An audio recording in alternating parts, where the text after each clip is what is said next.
నిత్యం బ్రహ్మ నిరంతరం విమృశత నిర్వ్యాజ శాంతాత్మన. చేసేది ఎలా చేయాలి? నిర్వ్యాజ శాంతాత్మన. వ్యాజం అంటే ఏదో వంక, కపటం, అటువంటిది ఏదీ లేకుండా, ఏ వంక పెట్టకుండా, దేనికోసమో చేస్తున్నానని ఫలితం ఆశించకుండా, ఏమీ ఏ కోరికలు లేనటువంటి నిర్మలమైన మనస్సుతో చెయ్యి. ఆ ఆత్మతత్వ విచారమైనది అలా చేస్తే అప్పుడేం జరుగుతుంది? భూతం భావిచ దుష్కృతం ప్రదకత సంవిన్మయే పావకే. కర్మ ఎప్పుడూ 3 రకాలుగా ఉంటుంది. సంచిత కర్మ, ప్రారబ్ధ కర్మ, ఆగామి కర్మ. 3 రకాలే, 3 మూటలే, ఇంకో మూట ఉండదు. దీని కూడా సరిగ్గా దీని స్వరూపం తెలుసుకుంటే కర్మ గురించినటువంటి భయం పోతుంది. ఏ భయం పోవాలన్నా ఆ స్వరూపాన్ని తెలుసుకోవాలి. స్వరూపం అంటే స్వస్య రూపం, తన రూపం, అదే ఆత్మ. ఆ మాటలో ఉంది సంస్కృతంలో గొప్పతనం. స్వభావం ఆత్మభావం, స్వరూపం ఆత్మరూపం. మంచిది. ఆత్మ శ్వాన చోటల్లా ఆత్మ. మనం శ్వానగానే ఎక్కడ పొరపడతాం? శరీరం అనుకుంటాం, అంతే, మొత్తం గోతులు పడ్డాం. స్వరూపం అంటే ఈ రూపం కాదు, ఆత్మరూపం. స్వభావం అంటే ఈ భావం కాదు, ఆత్మభావం. దాన్ని అంటిపెట్టుకుని పీడిస్తున్నవి 3 రకాల కర్మలు ఉన్నాయి. 1 సంచితం, 2 ప్రారబ్ధం, 3 ఆగామి.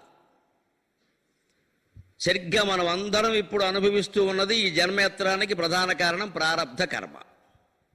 దాన్ని అనుభవించి తీరాల్సిందే. 100 పూజలు చేసినా, 100 నదుల్లో మునిగినా, 100 యజ్ఞాలు చేసినా ప్రారబ్ధ కర్మను ఎవ్వరూ ఏమీ చెయ్యలేరు. శంకరాచార్య వివేక చూడామణిలో చెబుతారు, ప్రారబ్ధ కర్మ అంటే వదిలిపెట్టిన బాణం. విలుకాడు బాణం ఒక్కసారి వేసిన తర్వాత ఇక అది అతని చేతుల్లో ఉండదు. ఎవరిని భేదించాలో వారిని భేదించాలి, లేదు కిందైనా పడాలి. ఏదో కావాలి కానీ మళ్ళీ వెనక్కి రమ్మంటే రాదుగా. అంచేత మనం ఈ జన్మలో అనుభవించడానికి సిద్ధంగా ఉన్నటువంటి ప్రారబ్ధ కర్మ ఉందే, మనం జన్మ ఎత్తడానికి కారణమైంది. అవశ్యం అనుభోక్తవ్యం కృతం కర్మ శుభాశుభం. ప్రారబ్ధార్థములు ఉజ్జగింపరగదా ప్రజ్ఞానిధులుగావునను. ప్రారంభార్థములు ఉజ్జగింపరగదా. అలాగే ప్రారబ్ధ కర్మ అంటే 100,000,000 దేవతలు కూడా దాన్ని పోగొట్టలేరు. బ్రహ్మ విష్ణు మహేశ్వరులకు కూడా ప్రారబ్ధ కర్మ ఉంది. మనకు ఆశ్చర్యం అనుకుంటారు. ఎందుకంటే సృష్టి అని ఒక పని ఒప్పుకున్నందుకు బ్రహ్మదేవుడు కొంత బాధపడక తప్పదు. రక్షణ అని ఒక పని ఒప్పుకున్నందుకు గానే భగవంతుడు అవతారాలు ఎత్తాడు. అవతారాలు ఎత్తడం ఆయనకి ఏం ఆనందం కాదమ్మా. చాలా సందర్భాల్లో విష్ణుమూర్తి చెప్పాడు, నా కర్మకొద్దు, నేను ఎత్తుతున్నాను, నా జోలికి రాకన్నారని. ఎందుకంటే ఈ లోకాన్ని కాపాడడంలో ఓ పని పెట్టుకున్నా నేను, అందుకని మరి తప్పదు. ఇది చేపవ్వాలి, కప్పవ్వాలి, తాబేలవ్వాలి, పంది కూడా అవ్వాలి ఆక్షేపించే విధంగా. బాగున్నవాడు వరాహం అన్నాడు, తిట్టినవాడు పంది అన్నాడు. లక్ష్మీదేవికి వియోగం తప్పలేదు. రాముడైన తర్వాత ఏమైనా సుఖంగా ఉండగలడు? ఒక్కరోజు సుఖంగా లేడండి. ఆ బాల్యం ఏమైనా గడిచిందేమో అంతే. పెళ్ళయింది, 10 ఏళ్ళు కాపురం జరగలేదు, వనవాసానికి పంపించారు. 14 ఏళ్ళు అక్కడ సరిపోయింది. ఏమి సుఖపడ్డాడు రామచంద్రమూర్తి, సీతారామచంద్రుడు? ఎక్కడ సుఖపడ్డారండి? చాలా తక్కువ కదా నిజానికి. మరి ఎందుకోసం అవతారం ఎత్తినట్టు ఆయన? దుష్ట సంహారం అయితే ఒక్క రావణుడు కోసమేనా? ఆ రావణుడు కోసమని ఒప్పుకున్న దానికి ఎన్ని రకాల ఫలితాలు అనుభవించాల్సి వచ్చింది. పైగా ఆ రామావతారంలో చేసిన పనుల ఫలితాలు కన్నా మళ్ళీ కృష్ణావతారంలో అనుభవించాల్సి వచ్చింది. అంతటి వాడు కూడా వాలి వద్ద దగ్గర నుంచి అన్నీ అనుభవించాడు. ఎందుకంటే కొన్ని పరిణామాలు జీవితంలో అలాగే ఉంటాయి. తప్పది కానీ తప్పదది, చేయాల్సి వస్తుంది, అంతే చేశాం, దాన్ని అనుభవించాం, అయిపోయింది. కానీ ఒక్కటే లెక్క, కృష్ణావతారంలో మాత్రం ఆ అవతారంలో ఆయన చేసిన 16,000 పెళ్లిళ్ల ఫలితాలు కానీ, చేసిన రాక్షస సంహారం ఫలితాలు కానీ, సారథ్యం వహించిన కురుక్షేత్ర ఫలితం కానీ, నందయశోదల దగ్గర కొడుకుగా ఉన్న ఫలితం కానీ, 8 మంది భార్యలతో లీలా విలాసాలతో వినోదించినటువంటి ఫలితం కానీ, ఇది ఏ ఫలితము కూడా మళ్ళీ అనుభవించాల్సిన అవసరం కృష్ణ పరమాత్మ కలగలేదు. కృష్ణో యోగి అంటారు ఖచ్చితంగా. అంచేతనే ఒక్క మాట మీ సమాచారం కోసం చెబుతున్నా. రాముడికి వశిష్ఠుడు గీతను ఉపదేశించాడు, కృష్ణుడు స్వయంగా అర్జునుడికి గీతను ఉపదేశించాడు. తేడా అది. కృష్ణుడి స్థానం ఉపదేశించే స్థానం, రాముడి స్థానం ఉపదేశింపబడే స్థానం. మానవుడు కాబట్టి, మానవుడు అవతారం ఎత్తాక ఎవరైనా అంతే. ఆయనకి వశిష్ఠుడు ఉపదేశం చేశాడు. దాన్నే వశిష్ఠ రామ సంవాదం అంటారు, రామకృష్ణ మఠం వారు వేశారు. అలాగే యోగ వాసిష్టం అంటారు, జ్ఞాన వాసిష్టం అంటారు, వశిష్ఠ రామాయణం అంటారు, అనేక రకాల పేర్లు ఉన్నాయి. 32,000 శ్లోకాల గ్రంథం. రాముడు చెప్పించుకునేవాడు అయ్యాడు, వశిష్ఠుడు చెప్పేవాడు అయ్యాడు అక్కడ. అదే కృష్ణావతారం దగ్గరికి వచ్చారు, కృష్ణుడే చెప్పాడు స్వయంగా. కృష్ణుడికి ఎవరు ఉపదేశాలు చేయాల్సిన అవసరమే లేదు, ఆయనే చేశాడు. అర్జునుడు చెప్పించుకున్నాడు. ఎందుకంటే కృష్ణుడు యోగిగా జీవించాడు, రాముడు అలా జీవించదలుచుకోవాలి. సామాన్య మానవుడు ఎలా ఉంటాడో, ఎలా నలిగిపోతాడో అలాగే నలిగిపోయాడు. దుఃఖం వస్తే ఏడిచాడు, పొర్లి పొర్లి ఏడిచాడు సీతాదేవి వియోగంలో. అసలు రాముడేనా అనిపిస్తుంది. లక్ష్మణుడు ఓదార్చాడు అతన్ని, చాలా శ్లోకాలు పాడి పాడి పాడి ఓదార్చాడు. మరి రాముడికి సీతాదేవి వియోగం అనేది 6 నెలలే జరిగింది, లక్ష్మణుడికి భార్యా వియోగం 14 ఏళ్ళు జరిగింది కదండి. ఊర్మిళాదేవి అక్కడే ఉంది కదా, మరి ఆయన ఎడుతూ కూర్చోలేదే. 6 నెలల వియోగాన్ని ఈయన గారు భరించలేకపోతే 14 ఏళ్ల వియోగాన్ని ఆయన ఎలా భరించాడు? ఎవరి యోగం ఆలోచించాడు? లక్ష్మణుడి యోగం నిజం చెప్పాలంటే అంత భరించి ఆయనేమో అన్నకి వదినకి సేవ చేశాడే. 6 నెలల బాధ ఎంత గొప్పది, 14 ఏళ్ల బాధ అంటే కనిపించని ఔన్నత్యాలు రామాయణ పాత్రల్లో చాలా ఉన్నాయి. ఎందుకు అవన్నీ చేయాల్సి వచ్చిందంటే మానవ జన్మ ఎత్తాడు. ఇంతకు మానవ జన్మ ఎత్తాక ఉపాధిగతమైనటువంటి దోషాలు దేవుణ్ణేనా అంటుకుంటే తప్పదు. యోగిత్వం మాత్రమే అంటుకోలేకుండా చేస్తుంది.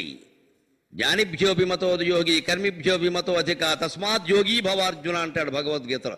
జ్ఞానుల కంటే కర్మిష్ఠుల కంటే అందరికంటే యోగి గొప్పవాడయ్యా, నీ జీవితంలో యోగి అయ్యే ప్రయత్నం చేయంటాడు, ఇంకేం అక్కర్లేదంటాడు. యోగి అంటే అన్నీ చేస్తూనే ఉంటాడు, ఏది మనస్సుకు అంటుకోనివాడు, ఎక్కడది అక్కడే వదిలేస్తాడు. అయిపోయింది వదిలేసాం అంతే. ఎవరన్నా గుర్తు చేసినా అది ఎప్పుడో 2 రోజుల క్రితం విషయం కదండి, గుర్తు చేస్తున్నారే అంటాడు అంతే.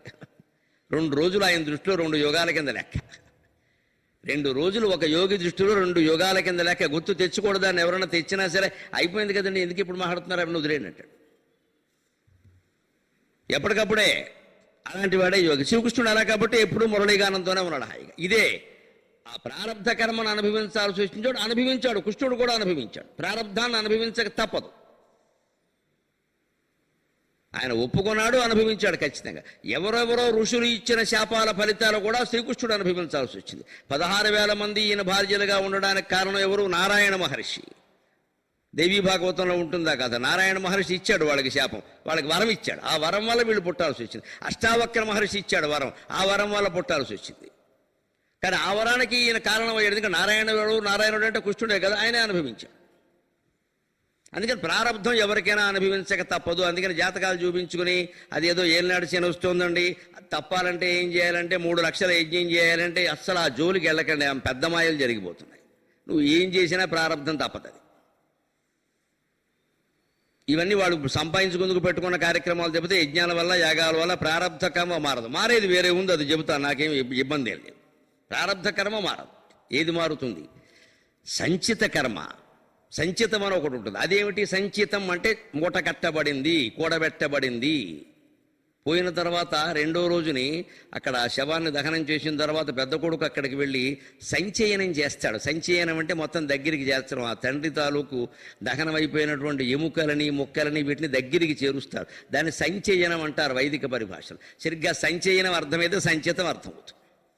అంటే ఏం చేశాడు? ఈ పెద్ద కొడుకు కుటుంబ సభ్యులకి మిగిలింది ఆ 4 ఎముకల మొక్కలు, బూడిదే మిగిలాయి. తండ్రి వెళ్ళిపోయాడు. అలాగ మనకి కూడా కొన్ని 100 జన్మలు ఎత్తినప్పుడు వాటి కర్మఫలాలన్నీ సంచయనం చేయబడి ఓ చోట చేర్చబడి కూడబెట్టబడి మూట కట్టబడి ఉంటే అదే సంచిత కర్మ. ఆ మూట మనతో పాటే ఉంటుంది. 72,000 నాడుల్లో జ్ఞాపకాల రూపంలో ఉంటుంది.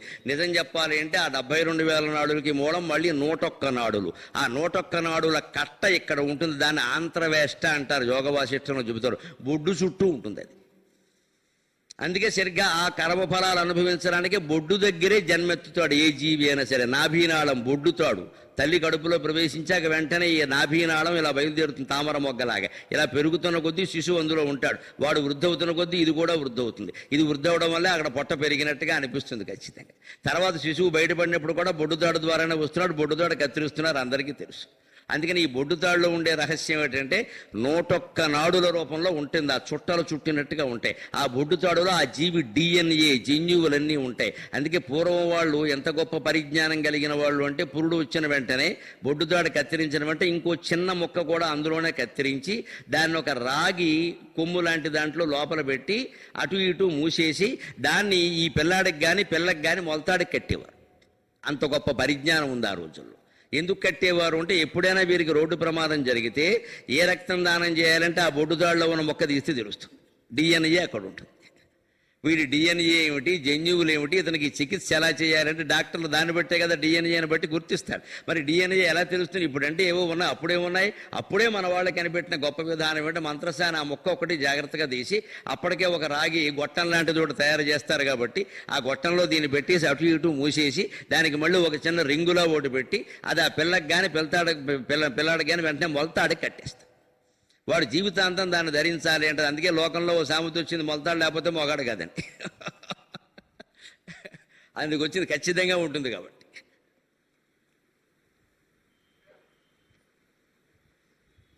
ఆ మాట ఎందుకంటే దానికి మొలతాడికి మొగతనానికి ఏమో సంబంధం, కానీ అది లేదంటే నీకే ప్రమాదం, జాగ్రత్త చూసుకో ఉండాలి. ఒట్టి మొలతాడు ఒకటే కాదు, రాగి గొట్టం కూడా ఉండాలి. ఎక్కడ ప్రమాదం జరుగుతుందో తెలియదు, ఏమవుతుందో తెలియదు, మరి వెంటనే కావాలంటే ఇదే కదా. అంత శాస్త్రీయ విజ్ఞానం మన దగ్గర అప్పటికే ఉండి మంత్రసాన ద్వారా జరిపించారండి హాయిగా. ఈ సరిగ్గా 101 నాడులో చుట్ట ఉందే, ఈ మధ్యలో ఉంటాడు జీవుడు. ఈ జీవుడికి సరిగ్గా ఈ చుట్ట నాడులు ఇలా గిరగిర గిరగిర తిరుగుతూ ఉన్నప్పుడు ఏ తీగ వచ్చి వీడికి తగులుకుంటుందో ఆ కర్మఫలం అనుభవిస్తాడు. అదే ప్రారంభం. అంతవరకు లేనిది అప్పుడు ప్రత్యక్షం అవుతుంది. ఆ ప్రమాదం రూపంలో కావచ్చు, ఏదైనా పెళ్లి ప్రమోదం రూపంలో కావచ్చు, శుభం అశుభం ఏదైనా వెంటనే దాన్ని అనుభవిస్తాడు. అందుకని ఆ కర్మఫలాలు అక్కడ ఉంటాయే, దానికి మళ్ళీ 172,000 నాడులకి అది మొత్తం జాయింట్లో ఉంటాయి. అక్కడే మీకు ఈ జీవుడు సరిగ్గా అనుభవించవలసినటువంటి కర్మఫలాలు అయిపోయాక ఆ చుట్ట అక్కడ ఆగిపోతుంది. అంటే అబ్బాయి ఈ శరీరం అయిపోయింది, వెళ్ళి ఇంకో శరీరం చూసుకుని నువ్వు కోతిగా పుట్టి కొన్ని ఫలాలు అనుభవించాలి, అందుకని కోతిగా పుట్టి వెంటనే అని తోసేస్తుంది. వెంటనే వాడు అక్కడి నుంచి కోతిగా పుడతాడు. మళ్ళీ ఈ జన్మలు వెంటాడే కర్మఫలాలు ఉన్నాయి, వాటిని సంచితం అంటారు. అది మూటగట్టింది, అది పోగొట్టుకోవచ్చు. భూతం భావించ దుష్కృతం ప్రదకత సంవిన్మయే పావకే అని చెబుతున్నారు శంకరాచార్య మనీషా పంచకంలో. ఎలా పోగొట్టుకోవచ్చు అంటే, సంచిత కర్మ ఎప్పుడు కూడా దాచిపెట్టిన విత్తనాలు లాంటివి. రైతు వడ్ల గింజలు కానీ వేరుశనగ గింజలు కానీ విత్తనాలు ఏమన్నా దాచిపెడితే, ఎవరైనా తెలియక పొరపాటున వాళ్ళ అబ్బాయి ఆ వేరుశనగ గింజలు తినేసాడు అనుకోండి, ఇంక పంట ఎక్కడది? అలాగే ఎవరన్నా బాగున్నాయి కదా అని పెనం మీద వేయించేశారనుకోండి, ఇంక పంట ఎక్కడది? ఇంక లేదుగా. దాచిపెట్టుకున్న విత్తనాలు లేకపోతే పంట పండే అవకాశం లేదు కదా. అలా మన సంచిత కర్మను కూడా జ్ఞానమనే అగ్ని, ఇవన్నీ నేను చెయ్యలేదు, ఈ జన్మలన్నీ నేనెత్తలేదు, ఒకే ఒక పదార్థం ఈ విశ్వమంతా నిండి ఉంది, ఏకమేవా అద్వితీయం బ్రహ్మ. ఆ బ్రహ్మలో నేను ఒక భాగాన్ని మాత్రమే, నేను ఈ జీవుణ్ణి కాదు, అహం బ్రహ్మాస్మి తత్వమసి అని ఎవరైతే ఆ బ్రహ్మజ్ఞానాన్ని పొందగలుగుతారో వాళ్ళ సంచిత కర్మ వేయించిన విత్తనాల్లాగా 2 నిమిషాల్లో మాడి మసైపోతుంది ఖచ్చితంగా. 2 నిమిషాలు, ఎక్కువ అక్కల. ఇప్పుడు చెప్పండి, కర్మఫలాలు ఎక్కడున్నాయండి? ఎందుకంత మనం బాధపడాలండి ఊరికే? ప్రతిదానికి బొటన వేలోటి పైన ఎట్టుకుని దిక్కుమాలిన వేలు కర్మ అమ్మ నువ్వు నోరు ముయ్యమ్మ అన్నీ బాగుంటాయి. సరే, కర్మ అమ్మ అని మాట్లాడేవాళ్ళు నోరు మూసి కూర్చుంటే అన్నీ బాగుంటాయి.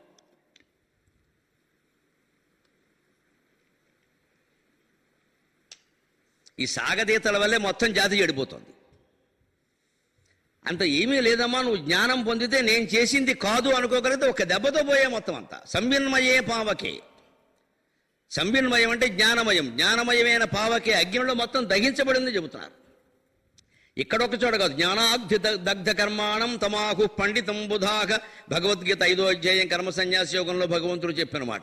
జ్ఞానం అనే అగ్నిలో ఈ పండితుడు మొత్తం కర్మలను దహింపజేసుకున్నాడు. పండితుడు అంటే ఒక కులం అనుకోకుండా, దయచేసి ఎవరు బ్రహ్మజ్ఞానం కలిగిన వారో వారంతా పండితులే. స్త్రీలైనా పురుషులైనా ఎవరైనా పర్వాలేదు. కొన్ని సందర్భాల్లో శిశువులు కూడా మహాపండితులు అవుతారు. ప్రహ్లాదుడు ఎప్పుడయ్యాడు? 8 ఏళ్ల వయస్సు. రమణ మహర్షి మహాతపస్సు చేసింది ఎప్పుడు? 12 ఏళ్ల వయస్సులో. భక్త నందనార్ లాంటి వాళ్ళందరూ 12 ఏళ్ల వయస్సుకు పరిణామం చెంది మహానుభావులు అయ్యారండి. రకరకాల నిమ్న వర్గాల్లో బలహీన వర్గాల్లో పుట్టిన వాళ్ళు బోడంతమంది అయ్యారండి. అలాగా జన్మాంతర సుకృతం. అది ఎవరు చెప్తారండి ఆ విషయాన్ని? అంచేది శిశువు అయినంత మాత్రాన్ని జ్ఞానం ఉండదు అనుకోకూడదు. శిశువుల్లో కూడా కొంతమందికి ఉంటుంది. చిన్నప్పుడే వారు అలాంటి విద్యలు ప్రదర్శిస్తారు. అందుకని ఈ భూతం భావించ జరిగిపోయిన కర్మలు సంచిత కర్మలు కదా, దీన్ని దహించవచ్చు. ఇప్పుడు సంచిత కర్మ జ్ఞానం ద్వారా పోయింది. అద్వైత సిద్ధి పొంది అపరోక్షానుభూతి పొంది నేను పరమాత్మ స్వరూపాన్ని, నేను చేసిందంటూ ఏమీ లేదు, చెయ్యవలసిందంటూ ఏమీ లేదు, ప్రారంధం అనుభవించడానికి మాత్రమే ఈ శరీరంతో ఉన్నాను, హాయిగా అనుభవిస్తాను, నేను దేన్ని ఎదుర్కోను, దేన్ని ప్రతిక్రియ చెయ్యను, దేన్ని మార్చే ప్రయత్నం కూడా చేయను, ఏది వస్తే అది వస్తుంది, వెళ్ళేది అది వెడుతుంది అనడానికి అద్భుతం ఏమిటంటే ఉదయం మన వాస్తు శాస్త్రం. కిటికీ చూడండి, ఇక్కడ కిటికీ ఉంది, ఎదురుగా కిటికీ ఉంటుంది చూసుకోండి మీరు. సరిగ్గా ఇక్కడ చూడండి 3, 2, 5 కిటికీలు ఉన్నాయి. ఇక్కడ కూడా తలుపులతో సహా మీరు చూసుకుంటే ఇక్కడ తలుపులు కిటికీలు కలిపి ఎన్ని ఉన్నాయో అన్ని ఉంటాయి. మొత్తం మీద ద్వారాలు కిటికీలన్నీ సరి సంఖ్యలో ఉంటాయి, మీకు బేస్ సంఖ్యలో ఉండవు. 4 తలుపులు అంటారు, 6 కిటికీలు అంటారు. అందుకని 3 కిటికీలని ఎవరూ చెప్పరండి. ఎందుకు చెప్పరు? బేస్ సంఖ్య చెడ్డది, సరి సంఖ్య మంచి, అదే పిచ్చి మాట. అంటే చెడ్డ మంచి ఉండవు అంకెల్లో. 100 అంకెలే, 9 అంకెలే. మంచి ఏమిటి చెడ్డ ఏమిటి? అంకెల్లో మంచి ఉంటాయా? అక్షరాల్లో మంచి ఉంటాయా? అదేమి ఉండదండి. సరిగ్గా ఈ కిటికీ ఉంది, ఆ కిటికీ ఎదురుగా ఉంది, లేదా తలుపు ఉంటుంది. అంటే అర్థం ఏమిటి? ఈ తలుపులోంచి గాలి వచ్చింది, ఆ కిటికీలోంచి వెళ్ళిపోవాలమ్మా, అప్పుడు భవనం శాశ్వతంగా ఉంటుంది. వెళ్ళిపోకుండా కిటికీలన్నీ మూసేశారనుకోండి, లోపల గాలి వచ్చింది అనుకోండి, ఈ గాలికి ఈ భవనం కూలిపోయే అవకాశం ఉంది. మీరు ఇక్కడ ఒకటే లెక్క, పెద్ద పెద్ద ఫ్లెక్సీలు అవి కట్టినప్పుడు చూడండి, గుడ్డతెరలు అవి కట్టినప్పుడు ఖచ్చితంగా కొన్ని రంధ్రాలు పెడతారు. ఎందుకు పెడతారండి? వాటికి పైనో కిందో సంబంధం లేని చోటు ఎక్కడో రంధ్రాలు పెడతారు. ఎందుకని? పెద్ద గాలి వస్తే ఆ రంధ్రాల్లోంచి గాలి వెళ్ళిపోతే ఆ కట్టిన తోరణం, వస్త్ర తోరణం, ఫ్లెక్సీ నిలబడుతుంది. మీరేం పెట్టలేదనుకోండి, ఈ గాలి మొత్తం వెళ్ళేసరికి కూలిపోతుంది అది.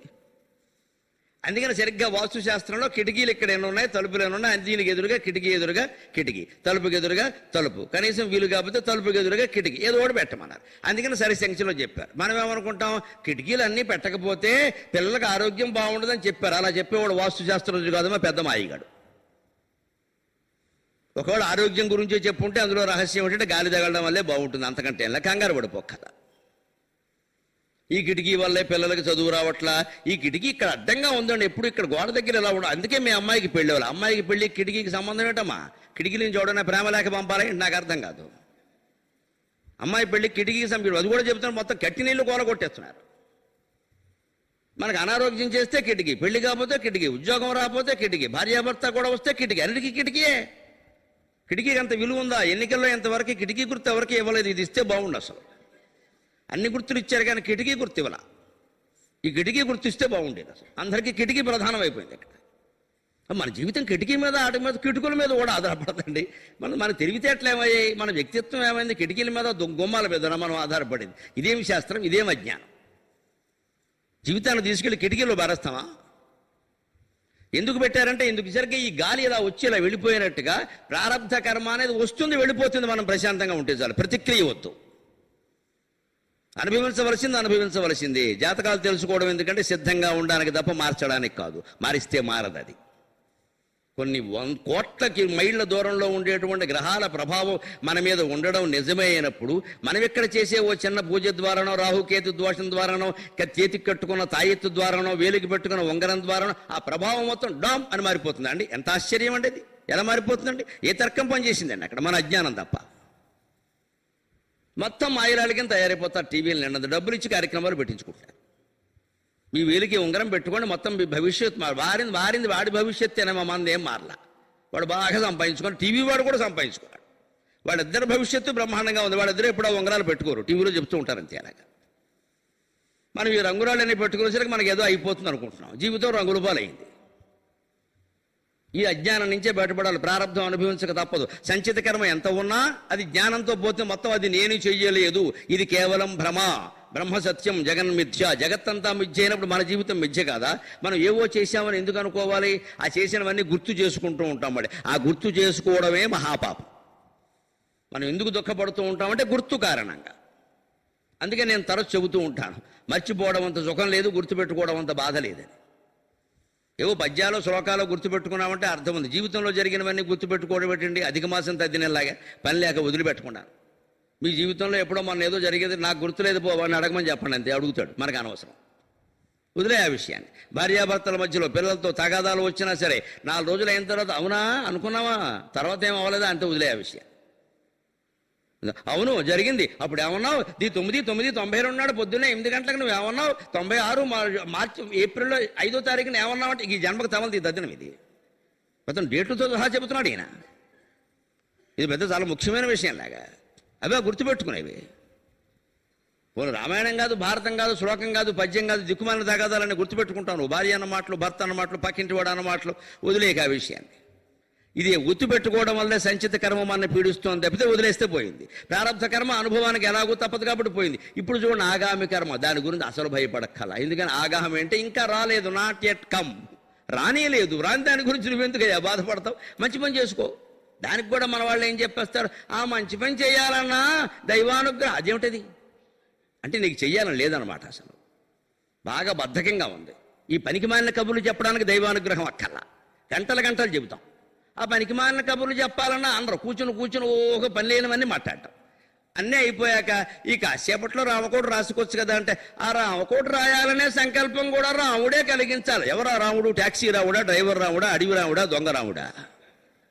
రాముడు ఎందుకు కలిగిస్తారని ఆ సంకల్పం నువ్వు రాయాలంటారా లేకపోతే మానయ్య సినిమాల పేర్లను చెబుతున్న వరుసగా రాముడు కలిగించాలని నువ్వేం చేయవు ఇక్కడ, నువ్వేం చేయవా అంటే ఆగామి కర్మ పూర్తిగా మన చేతుల్లో ఉందండి.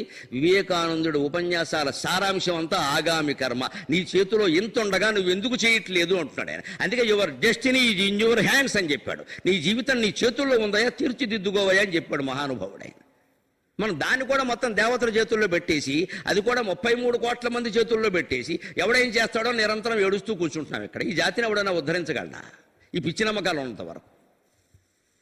ఆగామి కర్మ మొత్తం నీ చేతుల్లో ఉంది. నీకు సంధ్యావందనం చేయాలంది, లేచి కూర్చుని చేయి. అందుకే ఆ చెయ్యాలన్నా ఎంతో పుణ్యం ఉండాలంటే గోమె కొట్టేయాలి పట్టుకుని వెళ్ళి.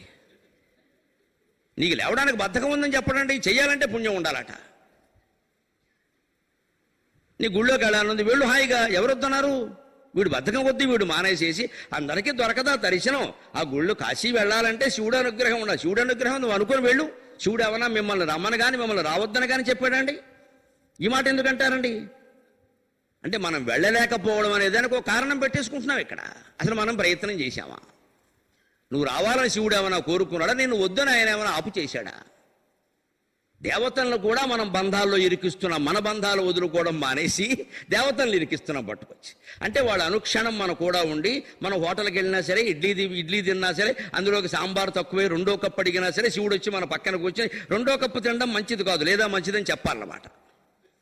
అంత జాగ్రత్త దేవుళ్ళు పడాలా మన గురించి, మనమేం పడవా? అంచేది ఆగామి కర్మ గురించి అసలు చింతించగల, వెంటనే వదిలేసి. ఎందుకంటే అది చేతిలో ఉంది, చేసుకో, ఏం కావాలో అదే చేసుకో. ఎవరవుతున్నారు? ఇది 3 అయిపోతే భూతం భావచి దుష్కృతం ప్రదకత సంవిన్మయే పావకే ప్రారబ్ధాయ సమర్పితము స్వవపు ఇత్యేషా మనీషా మమ. ఇక శరీరాన్ని ఏం చేసాం? ప్రారబ్ధ కర్మకి అప్పగించేశాం.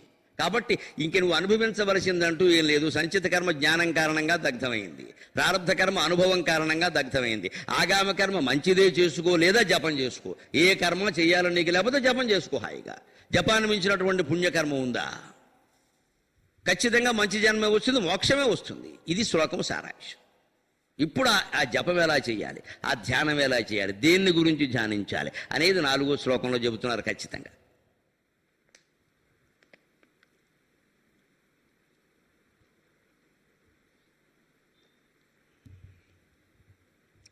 యా తిర్యం నరదేవతాభిః అగమిత్యంత స్ఫుటా గృహ్యతే యద్భాసా సకలాక్షదేక విషయా భాంతి స్వతో చేతనాః తాం భాష్యైః పిహితార్కమండల నిభాం స్ఫూర్తిం సదా భావయన్ యోగీ నిర్వృతమానసో హి గురురిత్యేషా మనీషా మమ.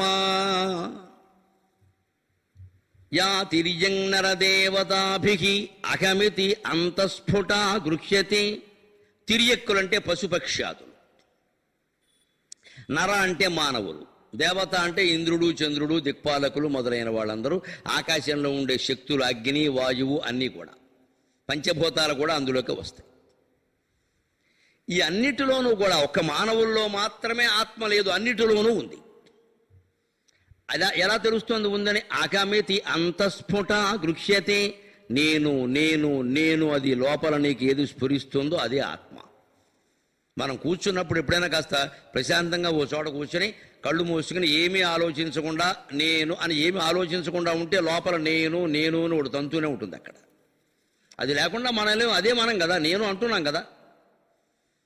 ఎదుటి వాళ్ళని మనం నువ్వు అంటున్నాం, మనం దేన్ని నువ్వు అంటున్నావో ఆయన దాన్ని నేను అనుకుంటున్నాడు. అందుకని నేనే ఉంది అక్కడ. ఎదురుగా ఉండడం వల్ల నువ్వు అంటున్నావు, మనమైతే నేను అనుకున్నాం, అంతే కదా. అంచేది ఉన్నది నేనే. ఎదుటిగా ఉన్న వాళ్ళకి చెప్పాలి కాబట్టి నువ్వు అంటున్నాం, కానీ ఉన్నది నేనే. అంచేది అహం శబ్దమే ప్రధానం. అదే అహం బ్రహ్మాస్మి అన్నారు. అందుకని కళ్ళు మూసుకొని ఏ ఆలోచన లేకుండా ఒక్కసారి లోపల హృదయం మీద దృష్టి పెడితే నేను నేను అనేది వెంటనే స్ఫురిస్తుంది. ఇది ఎవరికి స్ఫురించకపోవడమే లేదు. నిజానికి కీటకాలకి, కుక్కలకి, జంతువులకు కూడా స్ఫురిస్తుంది. కానీ అవి ఉపాధి కారణంగా గ్రహించగలిగే స్థితిలో లేవు. భగవంతుడు వాటి బుద్ధి నిర్మాణం ఎలా చేశాడు అంటే, ఒక కుక్క ఎంతసేపు దానికి కావలసిన రొట్టె ముక్క కోసం వెతుక్కుంటుంది తప్పితే ఇక్కడ శివాలయం ఉంది అభిషేకం చేద్దామని అది అనుకో. ఇంకా అంత యోగం శివుడికి పట్టలేదు. కుక్క అభిషేకం చేసే యోగం శివుడికి పట్టలేదు. మనం సంతోషించాలి, దానికి ఆ జ్ఞానం లేనది. అది ఎంతసేపు ఏంటంటే గుడి చుట్టూ ఏమైనా మనకు కావలసినవి దొరుకుతాయి, దాని గొడవ అంతే. కుక్కలు చెప్పులు వెతుకును అని చెప్పేసి అవి వెతుకుతుంది. మనిషి అలా కాదే.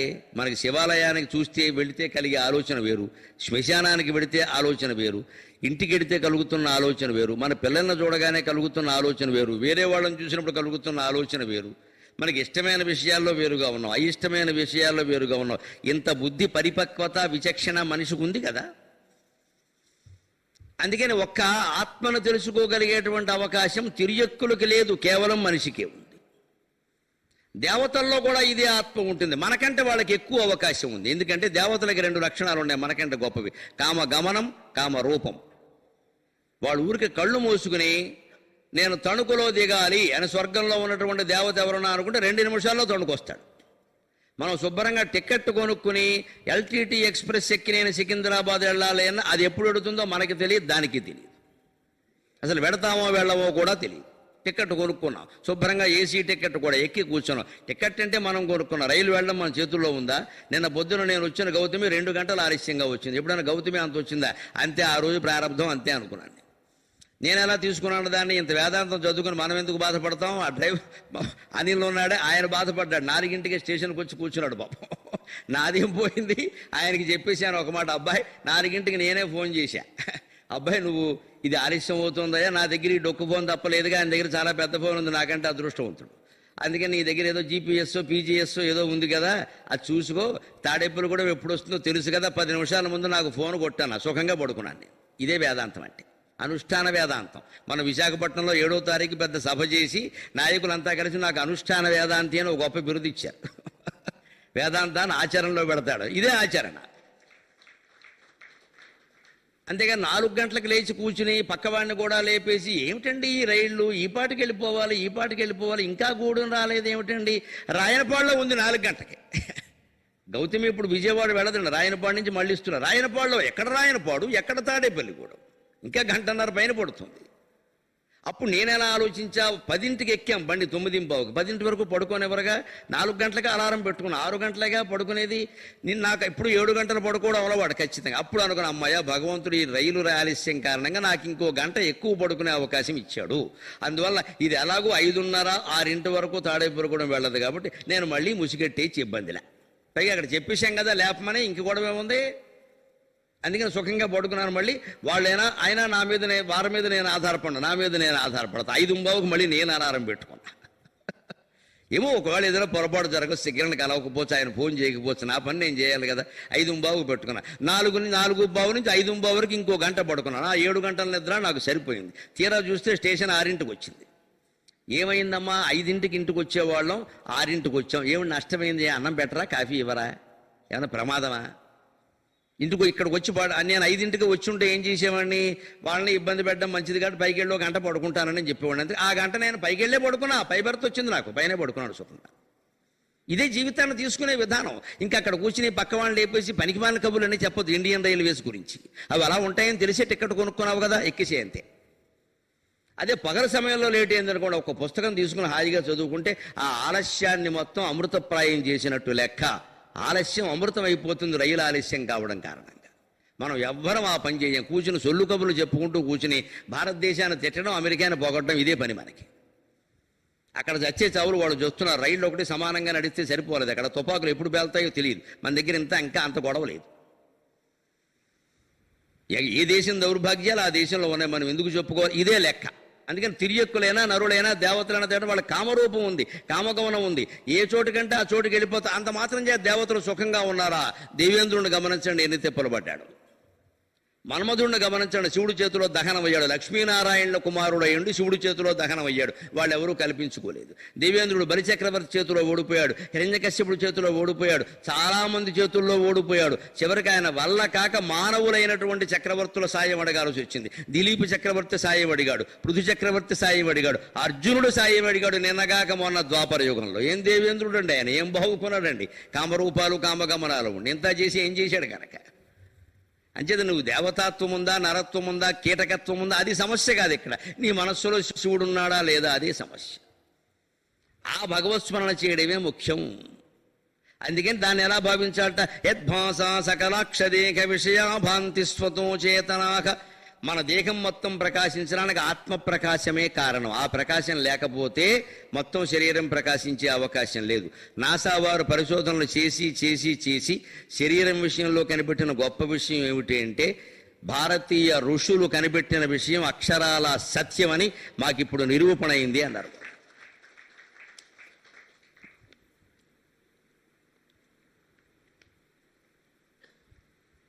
కొన్ని లక్షల ఏళ్ల క్రితం మన ఋషులు తపోమయ మార్గం ద్వారా కనుగొన్న సత్యాన్ని నాసా వాళ్ళు ఇన్నాళ్ళకి గొట్టాలు గొడుగులు పెట్టి కనుక్కుని ఇప్పుడు చెప్పారు. మానవ శరీరంలో ఒక తేజో కేంద్రం ఉంది. అపరిమితమైన తేజస్సు వస్తోంది అక్కడి నుంచి. దాంతోనే మొత్తం శరీరం ప్రకాశిస్తోంది. అది వెలుగుతోంది అని మాకు తెలుసు కానీ మాకు దొరకడం లేదు అన్నాడు. అంతే. సబ్రహ్మ శశివత్సహరిశ్చేంద్ర సోక్షర పరమస్వరాటు. మానవ శరీరంలో ఆ కేంద్రం ఉందని మన మంత్రపుష్పం ఎప్పుడో చెప్పింది. పద్మకోశ ప్రతీకాచకం హృదయం చాప్యధోముఖం అధో నిష్ఠ్యా వితశ్చాంతే నాబ్జాముపరితిష్టతి జ్వాలమాలాకులం భాతి విశ్వస్యాయతనం మహతు సంతతకం శలాభిస్తులంబత్యాకోశ సన్నిభం తస్య మధ్యే మకానగ్నిర్విశ్వార్చిర్విశ్వతోముఖః సోగ్రభుగ్విభజన్ తిష్టన్నాకారమజరః కవిః తిర్యగోర్ధ్వం అధశాయీ రశ్మయస్తస్య సంతతా సంతాపయతి స్వం దేహమాపాదతలమస్తకః తస్య మధ్యే వహ్నిశిఖా అనీయోర్ధ్వా వ్యవస్థితః నీలతో యదమధ్యస్థాద్విద్యుల్లేఖేవ భాస్వర నీవారశోకవత్తన్వీ పీతా భాస్వత్యనూపమాం తస్యాశిఖాయా మధ్యే పరమాత్మా వ్యవస్థితః స బ్రహ్మ శశివత్సహరిః సేంద్రః సోక్షర పరమస్వరాటు. శ్రీమన్నారాయణోపనిషత్తులో ఉండేటువంటి మాట ప్రతిరోజు గుళ్ళో మంత్రపుష్పంలో ఇది చదువుతారండి అర్చకులు. ఎప్పటిది ఇది? కొన్ని వేల లక్షల ఏళ్ళ. ఇవేళ నిన్నగాక మొన్న 3 ఏళ్ల క్రితమో 4 ఏళ్ల క్రితమో వాళ్ళు చెప్పారు మానవ శరీరంలో తేజో కేంద్రం ఉంది, అక్కడి నుంచే వెలుగు వస్తుంది, ఆ వెలుగు ద్వారానే శరీరం అంతా నడుస్తుంది. ఆ వెలుగే ఆత్మ. శంకరాచార్య చెబుతున్నమాట ఆ వెలుగే ఆత్మ. ఎందుకని ఈయనేం చెబుతున్నారు? యద్భాస సకలాక్షదేక విషయాభాంతి స్వతోచేతనాక. సకల అక్ష ఇంద్రియాలు, కన్ను ముక్కు చెవి మొదలైన ఇంద్రియాలు, అలాగే అవి గ్రహించేటువంటి శబ్దం స్పర్శ రూపం మొదలైనవి, ఇవన్నీ నీకు తెలుస్తున్నాయంటే ఆ వెలుగు వల్ల తెలుస్తున్నాయ్యా. ఏ వెలుగు వల్ల నీకు ఇవన్నీ తెలుస్తున్నాయో ఆ వెలుగే నువ్వు. ఆ వెలుగులో నేను ఉన్నాను అనుకోవడం ద్వైతం, నాలోనే ఆ వెలుగుంది అనుకోవడం విశిష్టాద్వైతం, నేనే ఆ వెలుగై ఉన్నాను అనుకోవడం అద్వైతం. అది సిద్ధాంతం. నాలో ఆ వెలుగుంది అనుకుంటే విశిష్టాద్వైతం, విశిష్టత. ఆ వెలుగులో నేనున్నాను అనుకోవడం ద్వైతం. నీలో ఆ వెలుగు ఉండడం కాదు, ఆ వెలుగులో నువ్వు ఉండడం కాదు, నువ్వే ఆ వెలుగై ఉన్నావు అని ఎప్పుడు గ్రహించగలుగుతావో అప్పుడు సమస్త దుఃఖ నివృత్తి. అదే అద్వైతం. మనకి మానవ జన్మ కారణంగా, అంటిపెట్టుకున్న బంధాల కారణంగా, అవిశ్వాసం కారణంగా ఆ నమ్మకం కలగదు. మనం దేవుడు ఏమిటి అర్థం లేని మాట అనిపిస్తుంది. అంతే. అది గ్రహించే వరకు ఏం తేలదండి, ఏ వ్యవహారము తెవలదు. అది ఒక్కటి గ్రహిస్తే ఇంక గ్రహించాల్సింది ఏం లేదు. దాని కాంతి వలనే మొత్తం శరీరంలో ఇంద్రియాలన్నీ ప్రకాశిస్తున్నాయి. యద్భాష సకలాక్షదేక విషయ భాంతి. ఎలా ప్రకాశిస్తున్నాయి? స్వతోచేతనాక. అది గొప్ప మాట. తమంత తామే ప్రకాశిస్తున్నట్టుగా నిన్ను మాయ చేస్తున్నాయి. గ్రహించు మానవా, నిజానికి ప్రకాశం అక్కడది. ట్యూబులైట్ వెలుగుతోంది, గమనించండి. ప్రత్యక్ష ఉదాహరణ. ట్యూబులైట్ వెలగడానికి కారణం ఏమిటి? విద్యుత్ శక్తి కదా.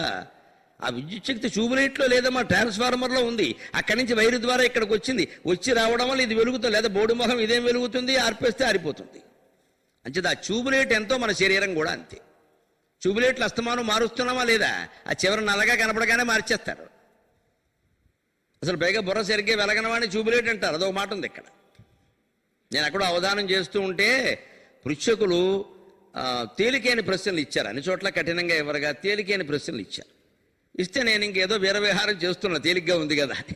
అప్రస్తుత ప్రసంగమైన ఉంటాడు, తగులుకుంటాడు కదా. ఆయన అన్నాడు, ఇక్కడ పృచ్ఛకులు కూడా మీకు ఫ్యాన్సేనండి అన్నాడు. అంటే వాళ్ళు కూడా మీ ఎంత అభిమానం ఉండబట్టే తేలిగ్గా వదిలేశారని చెప్పడం అనమాట. నేను దెబ్బ కొట్టాలి కదా, అందుకే నేను అన్నాను, అయ్యా 8 మంది ఉన్నారండి, 7 ఫ్యాన్సే, ఒక్కడే ట్యూబులైట్ అన్నాను నేను. ట్యూబులైట్ కాస్త ఆలస్యంగా వెలుగుతుంది కదా మరి, అందుకే. అంటే అనవసరంగా అన్నాం అనుకుంటే అలాగే ఉంటుంది, అది మాతో పెట్టుకుంటే అలాగే ఉంటుంది. ఫ్యాన్సేనండి, 7 ఫ్యాన్సే, 8 మందిలో ఒక్కడి ట్యూబులైట్ అన్నాను నేను. ఇంకెవడో చెప్పక్కర్లేదు. ఇంక మరి అన్ని ఫ్యాన్లు ఏమి ఉంటాయి, ఒక ట్యూబులైట్ ఉంటుందా? ఇప్పుడు ఈ లైట్లు గమనించండి. ఆ లైట్ బల్బు అనేది కేవలం శరీరం కదా, అందులో ఏం విద్యుత్తు లేదండి. అక్కడి నుంచి వచ్చింది, అది వచ్చింది కాబట్టి స్విచ్ ఆపగానే ఆగిపోతుంది, రాదు, ఇంకా సప్లై లేదు అక్కడ. ఒకవేళ మీరు స్విచ్ వేసినా ట్రాన్స్ఫార్మర్లో లేకపోయినా వైర్ల లోపం ఉన్నా అది వెలగదు కదా. అంటే విద్యుత్ శక్తి అనేది ఉండి ట్యూబ్ లైట్ని, ఫ్లడ్ లైట్ని, బెడ్ లైట్ని అన్నిటినీ వెలిగిస్తున్నట్టే విష్ణు శక్తి అనేది ఉండి ఈ ప్రపంచాన్ని మొత్తం వెలిగిస్తోంది. అది ఒక్కటే నీ శరీరంలో. తాం భాష్యై విహితార్క మండల నివాం స్ఫూర్తిం సదా భావయన్. మరి అంతగా వెలుగుతుంటే, దాని ద్వారానే అన్నీ వెలుగుతుంటే మనకెందుకు అది అర్థం కావట్లేదు అంటే సూర్యబింబాన్ని ఉదాహరణగా చెప్పారు. ఏమయ్యా సూర్యబింబం నీకు ఎప్పుడు పడితే అప్పుడు కనిపిస్తోందా అన్నారు. లేదండి, మబ్బులు మూగినప్పుడు కనపడడం లేదు అన్నాడు శిష్యుడు. వెంటనే చర్చ లాంటిది కదా. మబ్బులు మూగినప్పుడు సూర్యబింబం కనపడ్డలా మనం చూస్తున్నాం. దాన్ని పైగా రోజల్లా మబ్బులు మూసేసాయనుకోండి, దాన్ని దుర్దినం అంటారని సంస్కృతంలో. మేఘచ్చన్నే అన్ని దుర్దినం అని అమరకోశంలో ఉంది. పైగా ఇంకో విశేషం ఏంటో తెలుసా, ఈ దేశంలో కొంతమందికి నియమం సూర్యుడిని చూడకుండా భోజనం చేయరండి. ఉందండి, ఆడమొగ చాలామందికి ఉందండి ఆ నియమం. సూర్యుడిని చూడకుండా భోజనం చేయరండి. ఖచ్చితంగా వాడు పొద్దున్న లేచాక చూడాలి. పొద్దున కలపతే 10ంటికి, 12ంటికి, 1 గంటకి, 4ంటికి పాపం బయటికి ఎడుతూనే ఉంటారు. అలాగా సాయంత్రం వరకు కనపడలేదు అనుకోండి, అంతే అయిపోయినట్టే. ఇంక మంచిగా దగ్గర పడుకోవడం. ఆ నియమం ఉన్నవాళ్ళు ఉన్నాడు ఖచ్చితంగా. అంటే వాళ్ళకో నియమం పెట్టుకుని అలాగే ఇంద్రియ నిగ్రహం కోసం ఆ నియమం కూడా అలా ఎన్ని రోజులు ఉంటాయి? ఏడాదిలో 4-5 రోజులు ఉండొచ్చు. ఉండలేమా? చచ్చిపోతామా? ఓ నియమం అది. అటువంటి నియమాలు కొన్ని పెట్టుకుంటేనే జీవితం బాగుంటుంది. క్రమశిక్షణ అది. రోజు ఈ తినకపోతే ఏమైంది తిండి అంతా? ఏదో నియమం ప్రకారం కొన్ని రోజులు మానేయడం మంచిది. అలవాటు అవుతుంది. లేకపోతే ఎప్పుడైనా మానేవలసి వచ్చింది అనుకోండి, ప్రయాణాల్లో మానేస్తాం. పెద్ద ఆ రోజు శివరాత్రులు అనుకుంటాం. మరి అటువంటి సూర్యుడు వాళ్ళకి నిజంగా నియమం ఉన్న వాళ్ళకి ఆ రోజు ఇబ్బందే కదండి. మేఘచ్చన్యాన్ని దుర్దినం ఖచ్చితంగా ఏడాదికి 2 రోజులు అవి అలాగే ఉంటాయి. 2 రోజులు ఖచ్చితంగా ఉంటాయి కనపడ్డ మీకు. ఇంకో 4-5 రోజులు కూడా ఉండొచ్చు ఒక్కోసారి. మరి మబ్బులు కమ్మినప్పుడు సూర్యుడు కనపడకపోతే మనం ఏమనుకుంటాం? సూర్యుడిని మబ్బులు కమ్మేసాయి, సూర్యుడిని మబ్బులు కమ్మేసాయి. ఇంతకంటే అజ్ఞానపు మాట ఇంకోటి లేదు. మబ్బులకు సూర్యుడిని కమ్మగలిగే శక్తి ఉందా? పైగా సూర్యుడు ఎక్కడున్నాడు, మబ్బులు ఎక్కడున్నాయి? కోట్ల మైళ్ళ దూరంలో సూర్యుడు ఉంటే మబ్బులు మనం విమానంలో పెడితే కిటికీలు తెరిస్తే బాగుండదు, కానీ బయటికి చేయడితే మబ్బు దొరుకుతుందమ్మా. విమానంలో వెళ్ళిన వాళ్ళకి అందరికీ అనుభవమే. బయటికి చెయ్యడితే బాగుండదు, కుదరదు, కానీ అవకాశం కిటికీలోంచి చెయ్యడితే విమానంలోంచి మబ్బు పెడుతున్న చాలామంది దూరదేశాలు వెళ్ళే వాళ్ళకి తెలుసు. మరి రాజమండ్రి విమానం, విశాఖపట్నం విమానం కాదు, కానీ దూరదేశాలు వెళ్ళే వాళ్ళకి తెలుసు. మబ్బులు పైన ప్రయాణిస్తుంది విమానం, మబ్బులే కింద ఉంటాయి. మరి అంచేతన మబ్బులు ఇంత కింద ఉండేటువంటి మబ్బులు విమానాన్నే కమ్మలేవో సూర్యుడిని ఎలా కమ్ముతే? కానీ మనకి సూర్యుడిని కమ్మినట్టు కనపడుతోందా లేదా? తాం భాష్యై విహితార్క మండల నిభాం స్ఫూర్తిం సదా భావయన్. ఎలాగైతే మబ్బులు సూర్యుడిని కమ్మేస్తే సూర్యుడిని నువ్వు చూడలేకపోతున్నావో, నువ్వు జీవితంలో పెంచుకున్న ఆశలు, కాంక్షలు, దురాశలు, తాపత్రయాలు, బంధాలు, నీలో ఉండేటువంటి ఆత్మని కమ్మేసేనైనా వాటిని తొలగించుకుంటే ఆత్మ కనపడుతుందని చెప్తాను. అంటే ఇప్పుడైనా ఆలోచించాలి మనం, ఈ బంధాలు ఎలా తొలగించుకోవాలి. అంతేగాని భార్య దగ్గర, భర్త దగ్గర కూర్చొని మిమ్మల్ని నేను తొలగించుకోవాలనుకుంటున్నాను, కొంపలు అంటుకుపోతాయి. మనకు వచ్చే పాకంగారులు మనకి రావు. అలాంటి మాట మాట్లాడకూడదు, కొంపలు అంటుకుపోతాయి. అది మనస్సులో ఉండాల్సిన విషయం తప్పితే బయటికి చెప్పాల్సిన విషయం కాదు. కానీ ఉండి తీరా ఉంటే సుఖంగా ఉంటాం, అంతే లెక్క. రేపొద్దున ఏ ఇబ్బందులు ఎవరికి వచ్చినా, ఎవరు ముందు వెళ్ళిపోయినా ఇంక దేవదాసు అయిపోవలసిన పనేం లేదు. అక్కడ అంత సీన్ ఏం లేదు జీవితానికి. ఎవరో ఒకరు వెళ్ళక తప్పదు, ఎంత ప్రేమ ఉన్నా తప్పదు. ఆయుర్దాయాలు వేరుగా ఉంటే తప్పదు. వియోగం ఎవరైనా భరించాలి. భరించాలంటే ఇప్పటి నుంచే ఆ వైరోగ్యం ఉండాలంటే పిహిత అర్కమండల నిభాం. అర్కమండలం సూర్యమండలాన్ని ఎలాగైతే మూసేస్తే, మబ్బులు మూసేస్తే ఆ వెలుగు కనబడడం లేదో, మనం కూడా సంసార తాపత్రయాలు, జీవిత తాపత్రయాలనే కోరికలతో, ఆశలతో, వాంఛలతో మూసేసాం దాన్ని కనబడకుండా. అంటే ఎప్పుడు వీటి గురించి ఆలోచిస్తున్నాం మనం. పొద్దున్న లేచింది మొదలు మా రెండో అబ్బాయి ఇప్పుడు ప్రవచనాలు చెబుతున్నాడే, వాడు చిన్నప్పుడు అనేవాడు, వాడు 10 ఏళ్ళు వచ్చిన తర్వాత వాడు ఎప్పుడూను, నాన్నగారు ఇవాళ నాకు 3 హ్యాపీస్ ఉన్నాయని వాడు లెక్కెట్టుకునేవాడు అనమాట. చిన్నతనం కదా, 3 హ్యాపీస్. ఏమిటి ఒక హ్యాపీ అంటే, మీరు సాయంత్రం హోటల్కి తీసుకెళ్తున్నారు, అదొక హ్యాపీ. ఇవాళ క్రికెట్ మ్యాచ్ వస్తుంది, నాకు అదొక హ్యాపీ. ఇవాళ నేను కొత్త బట్టలు లేదు, నాకు ఇష్టమైన డ్రెస్ చేసుకుంటున్నా, అదొక హ్యాపీ అనేవాడు. ఆ మాట 10 ఏళ్ళప్పుడు వాడంటే తప్పు లేదు. కానీ 60 ఏళ్ళు వచ్చి నేనంటే ఇంతకంటే మూర్ఖత్వం ఇంకోటి లేదు. నా వయస్సులో నేను కూడా పొద్దున్న లేచి ఇవాళ నాకు హ్యాపీస్, ఎందుకంటే కృష్ణారావు గారి ఇంట్లో భోజనం పెడతారు, ప్రవచనానికి 100 మంది వస్తారు. ఇది ఏంది హ్యాపీ కాదు ఇక్కడ. అంటే ప్రవచనం లేకపోతే మనం ఎడుతూ కూర్చుంటాం అనమాట. అంతేగా, ఒకవేళ జనం తక్కువ వస్తే ఎడుతూ కూర్చుంటాం అనమాట. ఆ జ్ఞానం వాడికి 10 ఏళ్ళప్పుడు ఉంటే పర్వాలేదు, ఇప్పుడు వాడికి 25 ఏళ్ళు. ఇప్పుడు వాడు ఆ జ్ఞానంతో ఇప్పుడున్న కేకలేస్తాను, ఇంకా పనికిరాదు అబ్బాయి. చిన్నపిల్లలు అలాగే ఉంటారండి. వాళ్ళు లెక్క పెట్టుకుని దీపావళి పండుగ వస్తుండే నెల బట్టి హడావుడు చేస్తారు. ఇంక 70 ఏళ్ళు వచ్చిన దీపావళి ఇక్కడ బాంబులు బాంబులు ఏమి వేస్తావు, ఇక్కడ వేసావు కూర్చో. 70 ఏళ్ళు వేసావు ఇప్పటికే. ఇంక వదిలేయాలి అవన్నీ. ఇంకా చిన్నపిల్లలు ఆడుకుంటారంతే. ఇవి తగ్గించుకుని ఏం చేయాలి? అసలు ఈ పండగలు ఏమిటి, అంతరార్థాలు ఏమిటి, పరమార్థాలు, దీని ద్వారా మొత్తం ఏం గ్రహించాలి? ఈ దీపం ఎక్కడ పెట్టాలి? ఎంతసేపు అరుగు మీద పెట్టమేనా, గుండెల్లో ఎప్పటికీ పెట్టమా? ఈ ఆలోచన రావాలి. అప్పుడు పిగితార్క మండల నిభావం స్ఫూర్తిం సదాభావయ్యన్. ఈ సూర్యుడిని మబ్బులు కమ్మేసి ఆ మబ్బులు తీసేసినట్టుగా మన ఆత్మని కమ్మేసిన ఆలోచనలు కనుక తొలగించినట్టయితే జ్ఞాన సూర్యుడు వెలుగుతాడు ఖచ్చితంగా. అప్పుడు యోగి నిర్వృత మానసోకి గురు రిత్యేష మనీషా మమ. ఒకరు చెప్పవలసిన అవసరం లేకుండా యోగి జీవితం అలవాటైపోతుంది. నిర్వృత మానసోకి, అతని మనస్సు నివృత్తి మార్గంలోకి వెళ్ళిపోతుంది. పైగా నిర్వృత శబ్దానికి విచిత్రమైన అర్థం. నివృత్త మానస అనలేదు శంకరాచార్య, నిర్వృత మానస అన్నారు. నిర్వృత మానస అంటే ప్రయోజనాలన్నీ తీరిపోయిన మనస్సు, సంపూర్ణ కామహ అంటారు దాన్ని సంస్కృతం. ఏవో మనకి ఉండవలసిన చేసేసామమ్మ, పిల్లలకి ఉద్యోగాలు వచ్చేవాళ్ళు బాగానే ఉన్నారు, పెళ్ళిళ్ళు చేసాం, ఇంకెందుకు తాపత్రయం? ఇంకా అంతకంటే ఎక్కువ ఊరికే ఇంకా బాగా పెంచేసుకోవడం. దీన్ని పుట్టినరోజులు కూడా ఇంతంత కార్డులేసి ఇంటింటికి తిరిగి పనిచేస్తున్నాయి. ఈయన సుభాష్ చంద్రబోస, అల్లూరు సీతారామరాజా? ఈ 3 ఏళ్ల కుర్రాడు పుట్టినరోజుకి ఇంత హడావుడి అవసరమా? ఇంటింటికి తిరిగి ఇంత శుభలేఖలు, దానికోసం పెద్ద హాలు బుక్ చేయడం, ఇక్కడ 1 లక్ష పెట్టేసి అక్కడి నుంచి మొత్తం అందరినీ పిలిచేయడం, కేకు కోసేయడం, బేక కోసినట్టే. పెద్దవాళ్ళే పిలిచేయడం. మా మనవరాలు పుట్టిన ఝాన్సీ లక్ష్మీబాయి, రుద్రమదేవ అని మనవరాలు చెప్పు నాకు. ఇక్కడ ఏమవుతుంది? ఇవిడ ఏం చేస్తుంది దేశానికి? కనీసం నీకు కూడా ఏం చేస్తుందో తెలియదే. అంత తాపత్రయపడిపోతున్నావు మనవరాలు పుట్టినరోజు కోసం. ఏదో కురాలు చేసుకుంటారు, మనం వెళ్ళి కూర్చుంటారు, 2 అక్షంతలు వేస్తాం, లోపలికి వెళ్ళిపోతాం, అంతే. అయిపోయింది అక్కడ. చాలా అబ్బాయి అక్షంతలు అప్పుడు పిలవండి, వస్తాను, లోపల ఉంటాను, అంతే. ఇంకా మనం అందరికంటే ముందు కూర్చుని ఇక్కడ మనమే పెద్ద అన్నట్టుగా ఉండక్కర్లేదు. ఇంక అయితే 70 ఏళ్ళు వచ్చిన అజ్ఞానం వదల్లా, ఇదే లెక్క. యోగి నిర్వృత మానసుకి, పర్పస్ ఈజ్ సర్వ్డ్. నిర్వృత అనే శబ్దానికి ఖచ్చితంగా చెప్పాలంటే ఇంగ్లీషులో పర్పస్ ఈజ్ సర్వ్డ్, మన ప్రయోజనం నెరవేరింది, అయిపోయింది. షష్టి పూర్తి రిటైర్మెంట్. ఇక ఎంతవరకు ఉండాలో అంతవరకే ఉండంతే, అప్పుడు ఖచ్చితంగా జయిస్తావు.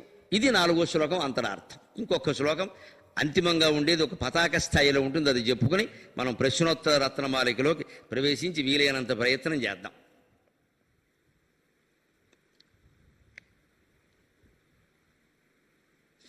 అయ్యా, నేను ఒళ్ళు దాచుకునే మనిషి కాదు, వీలైనంత ప్రయత్నం చేసి ఎక్కువ చెబుతా, కంగారు పడక.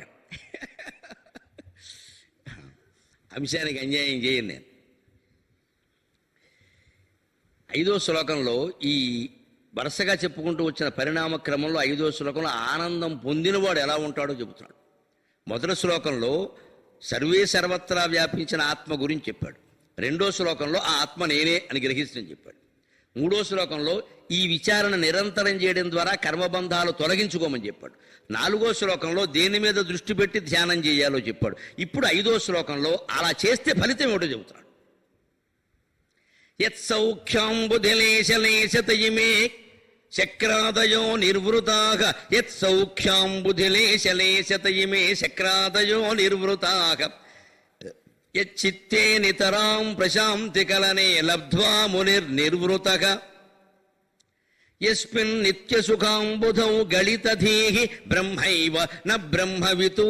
తస్మై యస్మిన్ నిత్యసుఖాంబుధౌ గళితధీర్బ్రహ్మైవ న బ్రహ్మవితు. యః కశ్చిత్ స సురేంద్రవందిత పదో నూనం మనీషా మమ అని స్తోత్రాన్ని ముగిస్తున్నారు. ఆ బ్రహ్మజ్ఞానం పొందినటువంటి యోగి ఎలా ఉంటాడు, అతన్ని మనం ఎలా చూడాలి అంటే, అతను ఎలాంటి వాడు అంటే, అతని ఆనందం ఎంతదో చెబుతున్నాడు ఇక్కడ. యత్ సౌఖ్యాంబుధిలేశలేశతయిమే శక్రాదయో నిర్వృతాః. ఆయన పొందుతున్నటువంటి సౌఖ్యం ఒక సాగరం లాంటిది, సౌఖ్యాంబుధి. దాంట్లో ఇంద్రాది దేవతల ఆనందం అంతా కేవలం కెరటాల్ లాంటిది అన్నాడు ఆయన. ఇంద్రానందం, వేదుశతానందం, బ్రహ్మానందం, దేవతలన్నీ ఆనందం, గంధర్వానందం, మనుష్య గంధర్వానందం, దేవగంధర్వానందం, దేవానందం, ఇంద్రానందం, బృహస్పతి ఆనందం, ప్రజాపతి ఆనందం అని మొత్తం 11 రకాల ఆనందాలు చెబుతారు ఆనందవల్లి అనేటువంటి ఉపనిషత్తులు. ఈ ఆనందాలన్నీ కూడా బ్రహ్మానందంలో ఎలా ఉంటాయి అంటే, లేశ లేశత ఇమే, 1000వ వంతు కాదు 1,00,000వ వంతు అన్నా కుదరదన్న. దాన్నే లలితా సహస్రంలో స్వాత్మానంద లవీభూత బ్రహ్మాద్యానంద సంతతి, అక్కడ లవీభూత అని వాడారు, ఇక్కడ మనీషా పంచకంలో లేశం అని వాడారు. వెరసి తెలుగులో లవలేశం అంటారు, మీరు గమనించండి. ఇది లవలేశం కూడా నాకు తెలియదు, వాడు లవలేశం కూడా ఇవ్వలేదు, ఇందులో లవలేశం కూడా ఒప్పుకోలేదు. ఆ లవలేశం అంటే లవము అన్నా కొంచెమే, లేశము అన్నా కొంచెమే. లవలేశం అంటే బాగా కొంచెం. పైగా ఎప్పుడు లవం అనేది తక్కువ ఉండాలి, అంకే హారం అనేది ఎక్కువ ఉండాలి. లవం తక్కువ ఉండి హారం ఎక్కువ ఉంటే క్రమభిన్నం, 1/4 క్రమభిన్నం. లవం తక్కువ, లవం అంటే పైది, హారం అంటే కిందిది. లవం తక్కువ హారం ఎక్కువ అంటే క్రమభిన్నం. అదే లవం ఎక్కువ ఉండి హారం తక్కువ ఉంటే 3/2 ఉందనుకోండి, అది అపక్రమ భిన్నం. 3/2/4 ఏదో 2/3/4 ఉందనుకోండి, అది మిశ్రమ భిన్నం. అమ్మయ్య 10వ తరగతిలో నేర్చుకున్న లెక్కలు ఎప్పటికి గుర్తున్నాయి, పర్వాలేదు. అప్పుడు చెప్పిన మాట మాకు లెక్కల మాస్టర్ నారాయణరాజు గారు ఉండేవారు కాశీపాడులో. ఆయన మొత్తం ఒరే పంతులు లేవరా, పంతులు అనేవాడే. క్రమభిన్నం ఏంటో చెప్పరా, మిశ్రమ భిన్నం చెప్పరా ఒకడు కొట్టేవాడే. మహానుభావుడు ఆయన చెప్పింది ఇప్పుడు గుర్తుంది. అలాగే లవం తక్కువ హారం ఎక్కువ. ఎందుకని 1/4 భిన్నం అండి, క్రమ భిన్నం అని ఎందుకన్నారు ఆలోచించండి. ఇంక రెండో దాన్ని 4/2 అపక్రమ భిన్నం. ఎందుకు అసలు భిన్నం అంటే అర్థం ఏంటి? ఒక వస్తువును 2గా చేయడం. అంటే 1/4 సరైన భిన్నం, అది ఒక వస్తువు, దాన్ని 4 భాగాలు చేశారు కాబట్టి అది సరైన భిన్నం. భిన్నం అంటే భాగాలు చేయడం కదా. 4/1 భాగాలు చేసింది అక్కడ, మిగిలిన 3 భాగాలు ఏవి? 4/1 అంటే ఒక భాగాన్ని విడదీశారు మీరు, మిగిలిన 3 భాగాల సంగతి ఏమిటి? అదే 1/4 అంటే ఒకదాన్ని 4 భాగాలు చేశారు, 4 అక్కడ ఉన్నాయి కనిపిస్తున్నాయి. అంటే ఒకదాన్ని 4 భాగాలు చేయడమే భిన్నం యొక్క లక్షణం. అందుకే 1/4 క్రమ భిన్నం. కానీ లెక్కల్లో సందర్భాన్ని బట్టి 4/2 4/1 కూడా చేయాల్సి వస్తుంది. అంచేత అది అపక్రమ భిన్నం. ఒకవేళ 2/3/4 అంటే అది మిశ్రమ భిన్నం. అలా ఇలా రకరకాలుగా ఉన్నాయా లేదండి? ఖచ్చితంగా. అలాగా భిన్నత్వాన్ని గురించి ఏమిటి? లవలేశం అన్న లవం ఎప్పుడూ తక్కువే ఉండాలి. లవం అంటేనే తక్కువ, అందుకని లవం తక్కువే ఉండాలి, హారం ఎక్కువే ఉండాలి. అందుకే ఇక్కడ యత్ సౌఖ్యాంబుధిలేశలేశతయమే శక్రాదయో నిర్వృతాక, బ్రహ్మజ్ఞాని అయినటువంటి యోగి పొందిన ఆనందంలో దేవేంద్రుడు బ్రహ్మదేవుడు మొదలైన వాళ్ళు పొందే ఆనందం లవలేశానికి కూడా సరికాదుట. దానికి బ్రహ్మాండమైన కథ ఏమిటంటే, పురాణ కథ చెప్పుకుంటే బాగా అర్థమవుతుంది. దధీచి మహర్షి గొప్ప బ్రహ్మజ్ఞాని. ఆయన దగ్గర దేవతలు ఆయుధాలు దాచారు. ఎందుకని? రాక్షసులకు భయపడి, తీవ్రవాదులకు భయపడి ఏదో ఆయుధాలు పట్టుకెళ్ళి ఎక్కడో దాచినట్టే ఆయన దాచారు. ఆయన ఏదో పని దాచుకుంటే దాచుకోండి, నా సొమ్మేం పోయింది అన్నాడు. ఆశ్రమంలో పెట్టుకుంటానంటే వాళ్ళు నెలైనా రాలేదు, 2 నెలలైనా రాలేదు, 3 నెలలైనా రాలేదు. చివరికి దధీచి మహర్షి కనిపించింది. ఎందుకని? తాపత్రయం కదా, ఆయనకి లేనిపోంది పెట్టారు ఇక్కడ.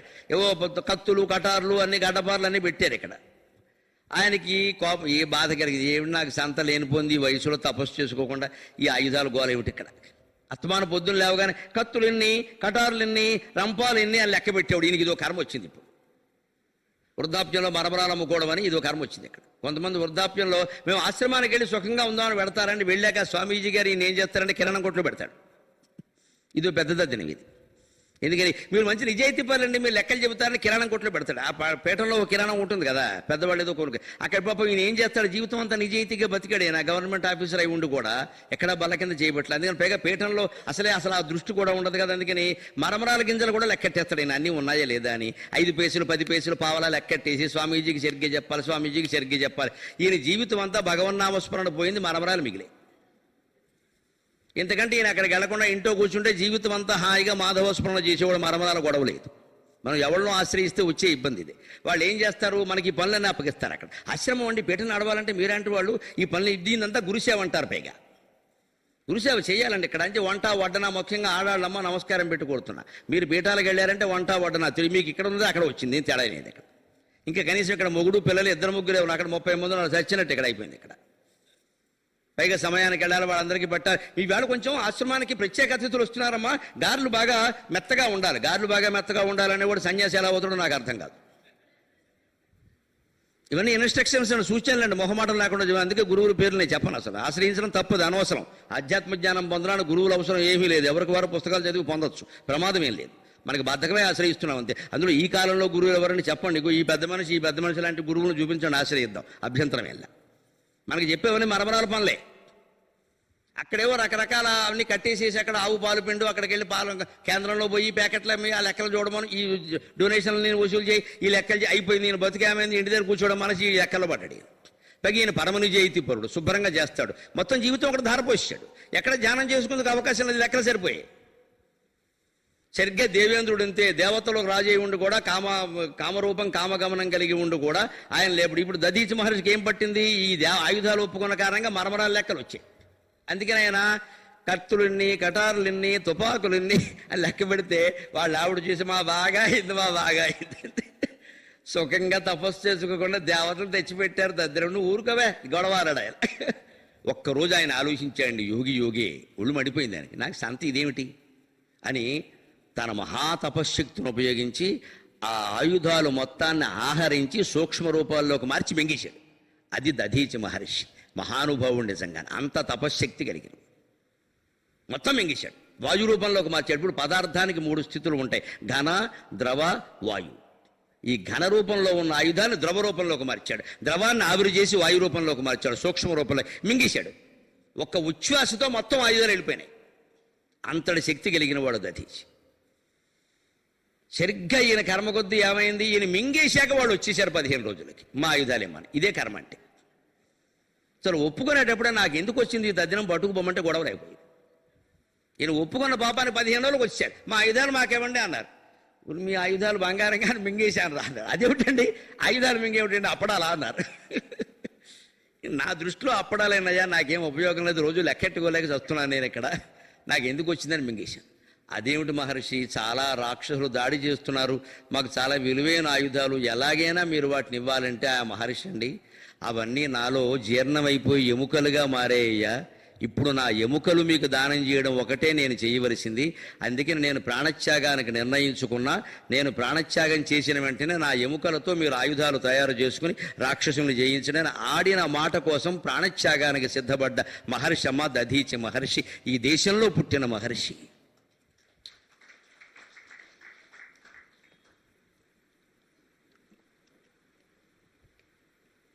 పైగా ఆయన ఎంత నిష్కపటంగా మాట మాట్లాడాడంటే వెంటనే చెప్పాడండి దేవేంద్రుడికి, మీరు వెంటనే తీసుకోండి, ఎందుకంటే మా ఆవిడ నేళ్లకెళ్ళింది, గర్భవతి, ఆవిడ వచ్చిందనుకో చంపేస్తుంది, చెప్పిస్తుంది, మిమ్మల్ని ప్రాణాలు తీనేస్తుంది, తినేవద్దు, భర్త ప్రాణం తీస్తే ఊరుకుంటుందా, అందుకని ఆవిడ రాకుండా తీసేసుకోండి.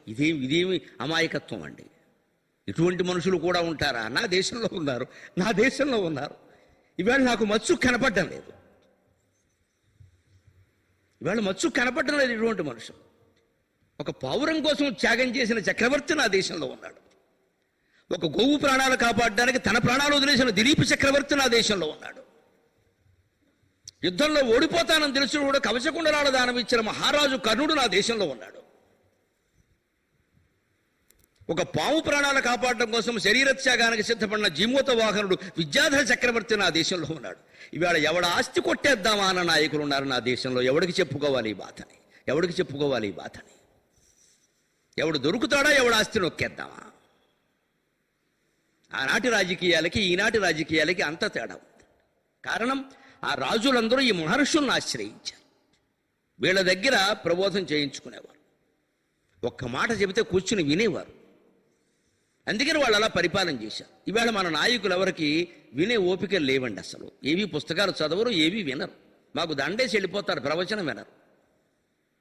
ఈయన దండ కోసం మేము చూస్తూ కూర్చోవాలి ఇక్కడ. కనీసం వింటే బాగుపడతారు, ఒకనాటికైనా మార్పు వస్తుంది ఖచ్చితంగా. దేశ రాజకీయాలు మారాలంటే నేను మొహమాటం లేకుండా చెబుతున్నా, 175 మంది ఉన్న ఈ శాసనసభలో కానీ, 119 మంది ఉన్న ఆ శాసనసభలో కానీ, చాగంటి కోటేశ్వరరావు గారు కానీ, నేను కానీ, షణ్ముఖ శర్మ గారు కానీ మాట్లాడితే నాకు నమ్మకం ఉందమ్మా, జాతిలో మార్పు వస్తుంది. అసెంబ్లీలో పెట్టాలి మా ప్రసంగాలు. నోరు మూసుకుని కూర్చుని వినమనండి, పని మానేసి 2 రోజులు. ఎందుకంటే సెలవుల వీళ్ళకి పని లేక శనాదివారాలు పెట్టుకోమన్నాడు, మేము వెళ్ళి మాట్లాడతాం. మాకు ఏమి ఇవ్వక్కర్లేదమ్మా, దేశం మారితే చాలు, మాకు సన్మానాలు అక్కర్లా. పడలేకపోతున్నాం ఈ మనుషులతోటి. ఎంత కుళ్ళిపోతుంది. పేపర్లు చూస్తుంటే కడుపు కొళ్ళిపోతుంది ఇక్కడ. కారణం ఇది. ఒక మహర్షి తన ప్రాణం పోవడానికి సిద్ధపడి ఏమి లేనిపోని వ్యవహారం ఎందుకు ఒప్పుకోనట్టు? ఆ ఆయుధాలు ఏమిటి, ఎందుకు చేయాలి ఇదంతా? పైగా ఆ ప్రాణం తీయమని చెప్పడానికి ఆయన చెబుతున్నది ఏమిటో, మా ఆవిడ వస్తే ఊరుకోదందుకు ఇప్పుడు తీసేమో. ఎవడో ఇంత తొందర పడతాడండి? ప్రాణత్యాగానికి ఇంత తొందరపడతాడు. ఆవిడ వస్తే ఊరుకోదు, ఆవిడ మహాసాధ్వి శపిస్తుంది, వద్దు ఇప్పుడే తీసేసుకోండి అని వెంటనే ప్రాణాయామం చేసి ప్రాణం వదిలేశాడు మా నమశివాయ. అపర శివభక్తుడు దధీచి అంటే దక్షుడితో వాదన చేశాడు దక్షయజ్ఞ సందర్భంలో. అపర శివభక్తుడు ఆయన, నమశివాయ తప్ప ఇంకోటి తెలియదు ఆయనకి. అప్పుడు దేవేంద్రుడు వజ్రాయుధాలు పడి ఆ వెన్నెముకను వజ్రాయుధంగా చేసుకున్నాడు. దాన్ని మించిన ఆయుధం లేకుండా పోయిన సృష్టి. ఎందుకంటే మన 72,000 నాడులకి మూల కేంద్రం వెన్నెముకలోనే ఉంది. దాని రహస్యం అది వజ్రాయుధం అంటే అర్థం. అది పర్వతాలను కూడా ఛేదించగలుగుతుంది. నువ్వు పెంచుకున్న సంసార బంధాలు ఉన్నాయే, పర్వతాలు, కొండలు, గుట్టలు, వాటిని ఛేదించగలిగిన శక్తి నీ వెన్నుపూసలో ఉందయ్యా. ఆ వెన్నుపూస మీద దృష్టి పెట్టి ధ్యానం చేయవయ్యా బాబు అని చెప్పారు. అందుకోసం గుళ్ళో కడితే నందీశ్వరుని పట్టుకుని సరిగ్గా ఈ వృష ప్రదేశంలో ఒక చెయ్యి, కొమ్ముల ప్రదేశంలో ఒక చెయ్యి పెట్టి చూడమంటారు. ఎందుకంటే పొడుగ్గా ఉండేది వెన్నుపూస. నందీశ్వరుడు వెన్నుపూస పట్టుకుని అట్టిపళ్ళు పూసేయమని కాదు, ఇంటికి వెళ్ళి వెన్నుపూస మీద దృష్టి పెట్టి ధ్యానం చేయమని. మనం ఎలా ఆలోచిస్తామంటే నేను ఇక్కడ పట్టుకున్న సరిగ్గా సెల్ఫీ కూడా దిగా, మరి నందికి కావాలి నీ సెల్ఫీ ఇక్కడ, దానికి అట్టిపళ్ళు పూసేశా. మనకు కావలసింది ఎంతసేపు ఇది. నందీశ్వరుని ప్రదక్షిణం చేసిన ఫలితం ఎవరన్నా చెబితే ఆ ఫలితం కావాలి మనకి. దానివల్ల ఏం ఫలితాలు ఉంటాయండి? అట్టిపళ్ళు పోత తప్ప. ఆలోచన చేస్తే ఈ ఫలితం ఉంటుంది. ఆ దధీచి మహర్షిలాగా కనీసం ఒక క్షణం భగవంతుడి కోసం త్యాగం చేయగలమా? ఓ 10 నిమిషాలు ఈ సుత్తి నాకొద్దు, ఈ సోది నాకొద్దు, నాతో చెప్పకండి ఇవన్నీ అని ఏ మూలకైనా వెళ్ళిపోయి 10 నిమిషాలు ధ్యానం చేయగలమా? అది చాలు. ఆ త్యాగం చాలు. ప్రాణత్యాగం చేయగల మనకి. హాల్లో కూర్చుని ఊరికే రోజులు గంటల తరబడి మాట్లాడుతూ ఉంటామే. 10 నిమిషాలు లోపలికి వెళ్ళి కూర్చోలేమే. బయట నలుగురిలో ఉండకపోతే ఏదో కోల్పోయాం అనుకుంటామే. కానీ నలుగురిలో ఉండడం కారణంగా నారాయణమూర్తిని కోల్పోతున్నామే. మనకి ఎవరికి ఆ విషయం తెలియట్లే అసలు. ఆలోచించవలసిన విధానం అది దధీచిలాగా. ఒక్క క్షణంలో వదిలేశాడు ప్రాణాయామం చేసి ప్రాణాలను మహానుభావుడు. ఆ ఎముకను వజ్రాయుధంగా చేసుకున్నాడు. ఇప్పుడు చెప్పడు దధీచి గొప్పవాడా, ఇంద్రుడు గొప్పవాడా? అందుకే ఇక్కడ చెబుతున్నాడు శంకరాచార్య, శక్రాదయో లేశత ఇమే శక్రాదయో నిర్వృతాక. ఆ దధీచి వంటి బ్రహ్మజ్ఞానులు పొందినటువంటి బ్రహ్మానందంలో లవలేశమైనా ఇంద్రుడు పొందగలిగాడు. ఈ ఆయుధాలు పట్టుకుని వాడు ఏం చేసుకున్నాడు? ఇంకో యుద్ధం చేశాడు, అంతే కదా. వజ్రాయుధం ఉన్నంత మాత్రాన్ని గెలిచాడా? వజ్రాయుధం కూడా వృత్రాసురుణ్ణి చంపలేకపోయిందండి, ఓడిపోయాడు అక్కడ. మళ్ళీ తర్వాత వెళ్ళి చంపాడు. ఆయుధాలు ఉన్నా కూడా వజ్రాయుధం దెబ్బకు కూడా లొంగని వాళ్ళు చాలామంది ఉన్నారు. అంచేది ఇంద్రానందం, ఇంకేదో దేవతల ఆనందం, బృహస్పతి ఆనందం, ఇవేవి కూడా ఆత్మానందం ముందు సరిపోవు. చిత్తే నితరాం ప్రశాంతి కలనే లబ్ధ్వాము నిర్వృతక. ఈ మనస్సులో కనుక ఈ త్యాగ భావనతో నిర్వృత భావాన్ని పొందగలిగితే నా ప్రయోజనం అయిపోయింది, ఇంకా నేను నివృత్త మార్గంలోకి వెళ్ళాలి, ఇంకా నేను మౌనంలోకి వెళ్ళాలి, ఇంకా నేను ధ్యానంలోకి వెళ్ళాలి, ఊరికే నాకు ఇవన్నీ చెప్పకండి. ఏమన్నా అంటే మొత్తమే కనపడకుండా పోతావు. ఒకటే బెదిరింపు, దెబ్బకు మొత్తం దారికి వచ్చేస్తారు. కానీ సిద్ధంగా ఉండాలి. బెదిరింపు కోసం కాదు, అది సిద్ధంగా ఉండాలి. నిజంగానే నాకు అన్నమక్కల నీళ్ళక్కల గోచుకోటి ఎట్టు కూర్చుండా నా జోలికి రాకుండా చెప్పాలి. దెబ్బకు దారికి వచ్చేస్తారు మొత్తం అంతా. అది బెదిరింపు కోసం కాదు. నిజంగానే నాకు చికాగ్గా ఉంది, నాకు చెప్పకండి ఇవన్నీ, మీరు చేసుకోండి, ఏం చేసుకుంటారు. ఇగో ఈయన సంపాదించావు, నాకు అక్కల, నువ్వు బతికెళ్ళు, ఏం చేసుకుంటావు చేసుకో, నాకు ఈ వేషం కూడా అక్కల, వచ్చి కూడా చాలు. ఏ రమణ మహర్షి బతకలేదా? మనం బతకలేమా? ఈ త్యాగం స్త్రీకున్నా పురుషుడికున్నా సంసారం కాదమ్మా. సర్వ ప్రపంచం వచ్చి నీ మీద పడినా నిన్నేం చేయలేదు. కావలసింది నీ త్యాగం, కావలసింది నీ త్యాగం. మనం కావాలనుకుంటున్నాం కాబట్టి అందరూ మన చుట్టూ తిరుగుతున్నారు. ఇక్కడ మనం అక్కర్లేదనుకుంటే ఎవడు తిరగలే. అది బ్రహ్మజ్ఞానం. అందుకని చిత్తే నితరాం ప్రశాంతకలనే లబ్ధ్వా నిర్వృతగా. మనస్సులో ఎప్పుడు శాంతంగా ఉన్నాడండి. అంత శీతలతాయాస్య తదనంత తపఫలం అంటారు యోగ వశిష్టంలో. మనస్సు ఎవరికైనా శాంతంగా ఉందంటే నాయన 100 కోట్ల సంవత్సరాలు తపస్సు చేస్తే కానీ మనస్సు శాంతించదయ్యా. మనశ్శాంతిగా పడుకో, సుఖంగా వేరే పని ఇది చేయకన్నారు. మనశ్శాంతి అంత గొప్పది. ఆ మనశ్శాంతి లేకే కదా మనం బెళ్ళలేసుకు చూస్తున్నాం ఇక్కడ. మత్తు బెళ్ళలు వేసుకుని మనస్సు మునిగిపోతే పోవడం. నాకు ట్యాబ్లెట్ చేసుకుంటే కానీ నిద్ర అట్టదు, తర్వాత కొన్నాళ్ళకి వేసుకున్నా పట్టదమ్మా, ఇంకా ఎక్కువ వేసుకోవాలి. ఎందుకది ఇంకా ట్యాబ్లెట్ వేసుకుంటే నిద్ర పట్టదు అంటున్నాడు. ఎంత బలహీనత అది. మరి ఆ నిద్రపట్టడం సమయంలో భగవద్ధ్యానం చేయొచ్చు కదా, చేయరండి. నిద్ర పట్టేందుకు బెళ్ళలేసుకుంటారు. ఇదో అజ్ఞానం. పోని పట్టకపోతే పోనీ జ్ఞానం చేసుకుంటాం. భగవంతుడు మనకు అవకాశం ఇచ్చాడు. చేయగా కింద పడిపోవా, అదే పడుతుంది నిద్ర, అదే పడుతుంది. ఎవరినో పచ్చికాయ పగిలిపోయి ఏడుస్తున్న తల్లికి తండ్రికి కూడా అర్ధరాత్రి వేళ నిద్ర పడుతుంది. మనకి మామూలుగా ఉన్న వాళ్ళకి మనం నిద్ర పట్టకపోతే అలాగే కూర్చుని ధ్యానం చేస్తే 1 గంటకి పట్టదా అండి దిక్కుమాల నిద్ర. దానికోసం బెళ్ళలేసుకోవాలా. ఎంత బలహీనత నిద్ర బెళ్ళలు మింగడం అంటే. అది ఏదో పెద్ద శనగపప్పు మింగినట్టు మింగేయడమే ఇక్కడ. అది దేనికి దారి తీస్తుంది చివరికి? అది కూడా పనిచేయదే. లబ్ధ్వాము నిర్వృతగా. మనశ్శాంతి ఎందుకు లేదు? ఎందుకు ఆలోచిస్తున్నారు ఆ విషయాన్ని? వదిలేయచ్చు కదా. అహం అహం లోపల ఎలా జరగాలి, ఎందుకు జరగదు, ఎందుకు అవ్వదు, అవసరమైతే దానికి పూజ చేసేద్దాం, యజ్ఞం చేసేద్దాం, ఎవడో తగులుకుంటాడు, మోసం చేసేస్తాడు. అదేం అక్కర్లేదు, ఆ విషయమే వదిలేస్తే పోయా, ఎందుకు మార్చాలి మనం? ఇప్పుడు యత్ సౌఖ్యం యచ్చిత్తే నితరాం ప్రశాంతి కలనే లబ్ధ్వామునిర్నిర్వృత్తక యస్మిన్ నిత్య సుఖాంబుధౌ గళిత ధీహి. దానికి చేయాల్సిన పని ఒక్క మాటలో చెప్పారు, 4 అక్షరాల్లో మహానుభావుడు ఆచార్య స్వామి. గళిత ధీహి. ఆ నిత్య సౌఖ్య సాగరంలో నువ్వు మునకలయ్యాలి అంటే మనస్సును వదిలిపెట్టాలి, మనస్సును వదిలిపెట్టాలి, మనస్సును వదిలిపెట్టాలి. గళిత ధీహి. మనస్సు జారిపోవాలి, మనస్సు జారిపోవాలి. మనం ఆ మనస్సును పట్టు కూర్చున్నాం, శరీరం మీద వస్త్రాలు జారిపోతుండో చూసుకోవట్లా. మనస్సు జారిపోవాలి. వస్త్రాలు ఎలా ఉన్నా పర్వాలేదు. వేమన యోగికి మనస్సు జారింది, ఆయనకి వస్త్రాలు లేవండి, ఎవరాయన్ని ఆక్షేపించారు? రమణ మహర్షికి మనస్సు జారింది, ఆయన గొచ్చిగొట్టు పెట్టుకున్నాయండి, ఎవరు ఆక్షేపించారు? ఆయన ఆశ్రమంలో కూడా జరిగింది ఏమిటంటే పెద్ద చెలోక్తి. ఆయన గొచ్చిపెట్టుకు కూర్చున్నాడు కదా, ఏదో అలా ఉంటాడు కదా ఆయన. ఈ చూసే వాళ్ళకి పని లేదు, రకరకాల దృష్టిలు. ఇక్కడ అందరూ ఒకలా ఉండరు కదా. ఒక ఆవిడ పాపం పక్క ఆయనతో చెబుతోందిట, కొంచెం ఆ గోచి సర్దుకోమనండి, గోచి సర్దుకోమనండి, బాగులేదన్నట. మన వాళ్ళ దృష్టి అలాగే ఉంటుంది. ఆవిడ చూడలేకపోతాం, ఎందుకు చూడమన్నారు? నేను నీకు ఆయన ప్రదర్శించాడు, చూపించే, ఎందుకు వచ్చిన గొడవది? మన దృష్టి అలా ఉంది. తట్టుకోలేక ఈవిడ బాగానే ఉంది కానీ ఆ గోచి సర్దుకోమనండి, గోచి సర్దుకోమనండి, ఆడాళ్ళు ఉన్నాం, బాగులేదు. ఈవిడ ఎవరితో చెప్తే ఆయన గొళ్ళు మండి అక్కడికి వెళ్ళి పాపం బాగులేదు కదా అని చెప్పేశాడు. చెప్పేస్తే ఆయన అన్నట్టు వెంటనే, ఓహో నన్ను చూడ్డానికి వచ్చారేమో అనుకున్నాను, ఇవి చూడ్డానికి వచ్చారా అన్నట్టు. అది మహర్షి దృష్టి. మీ దృష్టి నిజంగా మహర్షి మీద ఉంటే గోచి మీద ఎందుకు వెళ్ళిందండి? ఆయన దృష్టి లేదే, ఆయన వదిలేశాడు ఆ విషయాన్ని. మనకు అది ఏదో సిగ్గుపడాల్సిన విషయం కింద అనిపిస్తుంది. ఆయన అవన్నీ వదిలేశాడమ్మా. అటువంటి వాడి దగ్గర కూడా ఇదేనా అంటే మనం ఎదగకపోగా వాళ్ళని జార్చేస్తున్నాం మనం. అక్కడి నుంచి అటువంటి వాడు రమణ మహర్షి కాబట్టి ఆగాడు. మా బోటుగాడైతే ఏం చేస్తాడు, నలుగురు అంటున్నారు బాగుండదు అని పంచికి మొదలెడతాడు ఇక్కడ. ఇక అక్కడి నుంచి దానికి అంచు కండువా రావాలి, మళ్ళీ లాల్చీ రావాలి, లాల్చీ మీద హారం రావాలి, చాలా రావాలి. ఇవన్నీ రావడానికి ఎవడికాళ్ళు పట్టుకోవాలి. రెండో గోచి గుడ్డ ఎరగని మనిషి అండి ఆయన. గోచి చినిగిపోతే ఈతముళ్ళు తీసుకుని గోచీలోంచే ఓ దారం తీసుకుని కుట్టుకున్నాడు ఆయన. రెండో గోచి పెట్ల. భక్తులు చాలామంది కనీసం రెండో గోచి మేము చేయిస్తాం, వాళ్ళకు పుణ్యం కదా మరి. అంటే ఆయన ఏమన్నా తెలుసా, నువ్వు చేయిస్తావు, దాన్ని దాచుకుందుకో పెట్టి కావాలి కదా అన్నాడు ఆయన. దానికి మళ్ళీ తాళం కావాలి కదా, అది మళ్ళీ డూప్లికేట్ కీ అంటావు కదా, 2 తాళాలు ఉండాలంటావు కదా, నాకు ఎందుకు ఈ సంసారం అన్నాడు ఆయన. ఇదే కౌపీన సంరక్షణార్థం అయం పటాటోపక. చివరికి గోచి కాపాడుకోవడం కోసం దానికో పెట్టి, దానికో తాళం గప్ప, దానికి 2 తాళాలు, ఈ తాళాలు మళ్ళీ ఇక్కడ మొలతాడికి పెట్టడం, దానికోసం పెద్ద మొలతాడు, మాటి మాటికి ఆ తాళం చెవి చూసుకుంటూ ఉండే. ఇక రమణ మహర్షి ఎందుకు తాళం మహర్షి అయ్యాడు. మహానుభావులు ఎందుకు అలా ఉంటారంటే మనకు ఆదర్శంగా. మనం కనీసం కొన్నిటిని వదిలేయలేమా అండి? అన్నీ మనం గొచ్చిపెట్టు కూర్చోలేమమ్మా, దాని గురించి కాదు.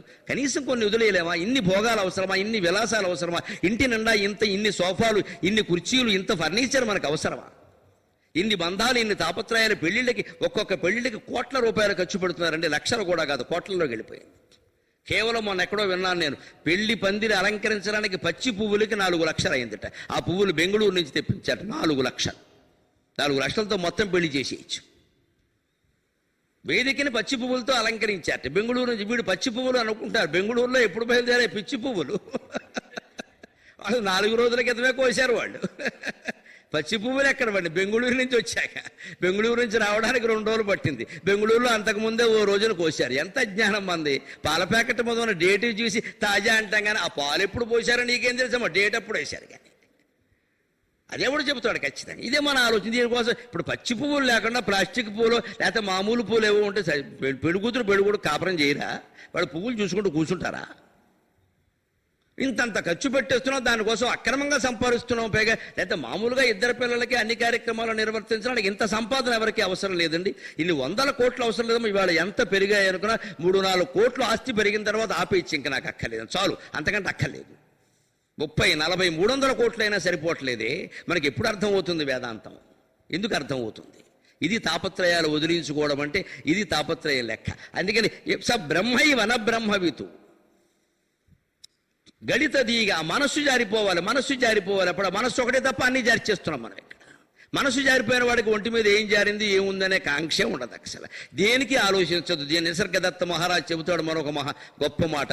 శిష్యుడు చాలా వాళ్ళు చెప్పిన ప్రబోధాలన్నీ విని ఒక్క వాక్యంలో ఏదైనా ఖచ్చితంగా ఒక్క మాట చెప్పండి నెక్కచ్చిగా, అది నేను చేస్తాను. చేస్తావా అన్నాడు. చేస్తాను. అయితే ఇది చేయన్నాడు. ఏ విషయం వచ్చినా సరే మనస్సు ఉపయోగించకుండా ఏం జరుగుతుందో గమనించు. అదొక్కటి అరా కొర లేకుండా పూర్తిగా చెయ్యి, ఇంకేం అక్కర్లేదనని. ఇది మనం చేయగలం. ఆలోచించండి. నేను ప్రయత్నిస్తున్నా. ఏ విషయం వచ్చినా సరే మనస్సు ఉపయోగించద్దంటే వాళ్ళు ఏం చెప్పారో అది ఒప్పేసుకో, గొడవలేదు. అదేం అధర్మం కాదు కదండి. ఏదో చిన్న కార్యక్రమం ఉంది, ఏర్పాటు చేయాలనుకోండి. వాళ్ళు చెప్పింది మనం అంటే అయిపోయి దాని గురించి అంత చర్చ దేనికి? అధర్మమో అవినీతి అయితే వేరే విషయం. ఎక్కువ సాగదీయద్దు వ్యవహారాన్ని. ఆపేయి, చాలా చర్చ. నీ ఇష్టం చేసుకో, పర్లా. ఇంకో 1000 ఖర్చు అవుతుందని చేసుకో, పర్లేదు, అయిపోయింది, వదిలేసి. దాని గురించి పీకానం లాగానం పెట్టద్దు. ఇంకా నెట్లోకి వెళ్ళడం, గూగుల్ ఎర్త్లోకి వెళ్ళడం, పువ్వులు ఎక్కడ బాగా దొరుకుతాయి, బెంగళూరులో చౌకగా ఉన్నాయా, హైదరాబాద్లో పువ్వులు తేవడానికి ఇంత అవసరమా? ఇంత ఎర్త్ అంతా వెతకాలా? ఇదే మనం బాగా పెంచి చేసుకుని అక్కడ తక్కువ ఇక్కడ తక్కువ, కొటేషను, అమెజాన్, కొరియరు ఇన్ని పెడతామండి ఇక్కడ. మళ్ళీ వాడు ఏం చేస్తాడు? ఇంత చిన్న చెప్పు ముక్క, ఇంత జడకు పెట్టుకునే రిబ్బన్లు కూడా ఇవాళ అమెజాన్, కొరియర్లో వస్తున్నాయి. రిబ్బన్ ఏమో ఎంత ఉంటుంది, వాడి ప్యాకెట్ ఎంత ఉంటుంది. పిల్ల పెద్దది, తల్లి చిన్నది అని ఇంత ఉంటుంది. అది ఇప్పుడు ఆ ప్యాకెట్ అంతా విప్పాలి. విప్పితే ఏమొచ్చింది? ఇంత రిబ్బన్ మొక్క వచ్చింది. నేను అమెజాన్లో తెప్పించా అని చెప్పుకోవాలి ఇక్కడ. ఈ రిబ్బన్ మొక్క దానికి అంత అవసరమా? మనం ఖర్చు పెడుతున్నది మనమే. ఇంటి మళ్ళీ ఈ అట్టపెట్లు, ఇదంతా మొత్తం చెత్త. ఇది పేరుకుంది ఇక్కడ. ఇవన్నీ ఏం చేయాలో తెలియదు. మరో రోడ్డు మీద బారేసాం, లేకపోతే ఎవడికి ఇచ్చాం. ఇదే పెంచుకు తాపత్రయం. ప్రతిదీ అమెజాన్ అని కూరగాయలు కూడా తెప్పించుకుంటారట, పిజ్జాలు బర్గర్లు కూడా తెప్పించుకో. అంత అవసరమా? వాడు బాగుపడ్డాడు వేల లక్షల కోట్ల ఆస్తితో. మనమేం బాగుపడ్డామండి? ప్రతిదానికి ఆన్లైను అమెజాన్. ఓ రొక్కి బారేడు వచ్చాడు ఇక్కడ. అంత అవసరం? అది లేకుండా బతకలేమా? అదేదో ఇక్కడ దొరకదా? స్థానికంగా కిరాణం కొట్టు వాళ్ళని ప్రోత్సహించకూడదా? అమెజాన్ వాడి దగ్గరికి వెళ్ళాలా దాని గురించి? ఇదే ఆలోచన. గణిత ధీకి మనస్సు వదిలేస్తే, మనస్సు ఉపయోగించకుండా ఇది ఏది వచ్చిందో దానికి ఏం చేయాలో చేస్తే అక్కడతో ఆ సమస్య అయిపోయింది, వదిలే. అలాంటి వాడు అలా ఉంటాడు. బ్రహ్మైవ న బ్రహ్మవితు. ఆయన మనం ఏమంటామంటే యోగ అంటాం. బ్రహ్మజ్ఞానం కాదు, సాక్షాత్ బ్రహ్మ అంటున్నారు శంకరాచార్య. ఆయన భగవంతుడే. భగవంతుడి గురించి తెలుసు, భగవద్యోగి, భగవత్ స్వరూపుడు. ఏం విశేషణాలు చేర్చక సాక్షాత్ భగవంతుడు. అహం బ్రహ్మాస్మి తత్వమసి, అంతే లెక్క. పైగా ఎలాంటి బట్ట? ఎక్కచ్చిత్ సురేంద్ర వందిత పదో నూనం మనీషామమ. అటువంటి వాడి దగ్గరికి దేవేంద్రుడు కూడా వచ్చి దండం పెట్టాల్సిందే, తిరుగులేదన్నాడు. ఎందుకంటే ఆయనకి ఏ కోరికలు లేవు, దేవేంద్రుడు కోరికలు ఉన్నాయి. కోరికలు ఉన్నవాడు కోరికలు లేనివాడిని ఆశ్రయిస్తాడు, కానీ కోరికలు లేనివాడు కోరికలు ఉన్నవాడిని ఆశ్రయించడుగా. అంచేత మొత్తం మనీషా పంచకం సారాంశం అంతా ఒక్కటే మాట. కోరికలు త్యజించగలిగితే మనీషా పంచకం 5 శ్లోకాల సారాంశము మనకైనట్టే. అంచేత మనీషా పంచకానికి స్వస్తి.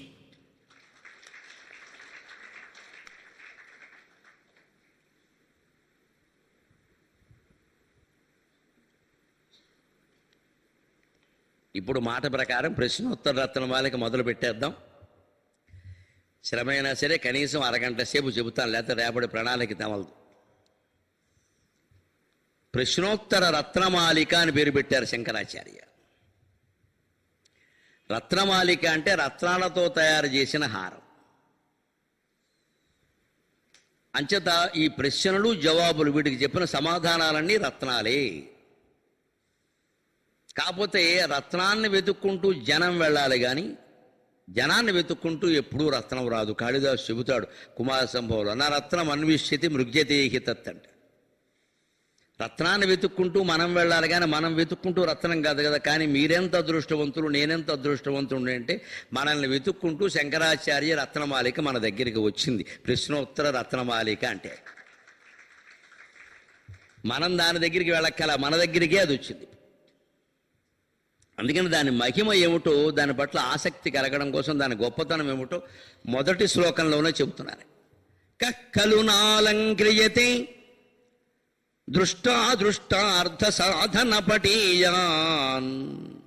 కక్కలునాలంక్రియతే దృష్టాదృష్టార్థ సాధన పటీయాన్. అనయా కంఠస్థితయా ప్రశ్నోత్తర రత్నమాలికయా కక్కలునాలంక్రియతే. ఇది నచ్చని వాళ్ళు ఈ సృష్టిలో ఉంటారని నేను అనుకోను అంటున్నాడు ఆయన. అంత ఆత్మవిశ్వాసం ఉందా మహానుభావుడికి ఆయన కవిత్వం మీద. ఇంకోటి సర్టిఫికెట్ ఆయన ఆశించలేదు. నా కవిత్వం బాగుంది అనుకున్నవాడు ఎవరినో పీటికి రాయమని అడగడు. వాడి కవిత్వం జనాల్లోకి నేరుగా పంపిస్తాడు. బాగుంటే బాగుంటుంది, లేకపోతే లేదు. కొంతమంది పుస్తకాలు వేస్తే మాత్రం అసలు పద్యాలు తక్కువ అని పీటికలు ఎక్కువ. ఓ 30 పేజీలు పీటికలే ఉంటాయి, చివరి పద్యాలేమో 10 పేజీలు ఉంటాయి. ఎందుకంటే పుస్తకం లావుగా ఏమిటి లావుగా ఉండాలి, మనిషి లావుగా ఉన్నా పుస్తకం లావుగా ఉన్నా నష్టమే, ఉండక్కల. పోనీ ఎవరో గురువుల్లో పెద్దవాళ్ళలో ఒకళ్ళు అడిగామంటే అది వేరే విషయం. ఊరికే ఓ 25 పీఠికలు ఉంటాయండి పుస్తకంలో, చాలా చికాగ్గా ఉంటుంది చూస్తే. నాకు అసలు పుస్తకం మొదలవదు. ఆత్మవిశ్వాసం ఉన్న కవికి తన కవిత్వాన్ని గురించి వేరే వారి అభిప్రాయం అడగాల్సిన అవసరం ఏమి ఉండదు అక్కడ. దాన్ని నేరుగా అచ్చు వేస్తాడు, పంపిస్తాడు. జనం చదువుతారు, లేకపోతే ఒకవేళ చదవలేదు అన్న విషయం ఇంకా మానేస్తే అయిపోయాయి. ఇంకా అచ్చు వేయడం మానాయి, లేదా రాయడమే మానాయి. ఏమైంది? నువ్వు ఎన్ని పుస్తకాలు పంపించినా, ఎన్ని పుస్తకాలు మనం రాసినా అంతిమంగా పొందవలసింది బ్రహ్మజ్ఞానం కదా. అది పొందనప్పుడు ఈ కావ్యాలనే దండగా ఇవరికి ముద్రణ కాలుష్యం దేనికి ఇవన్నీ.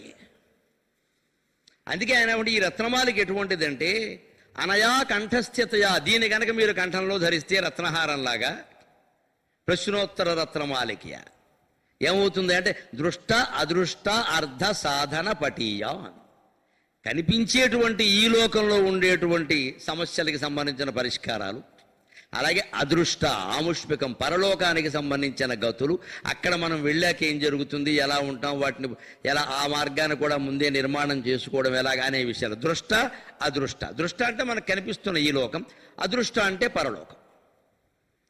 ఈ రెండిటికి ఐహిక ఆముష్మిక సాధనలు రెండు ఎలా చెయ్యాలనే విషయం ఈ రత్నమాలికన కంఠంలో ధరించిన వాళ్ళకి తెలుస్తుంది అన్నారు. అందుకే దానికి అన్నిటికీ మూలమైనటువంటి విషయాన్నే తర్వాతి శ్లోకంలో చెబుతున్నారు. కపథ్యతరో ధర్మక కశుచిరిక యస్య మానసం శుద్ధం కపండితో వివేకీ పండితో వివేకీ కిం విషం అవధీరణా గురుషో.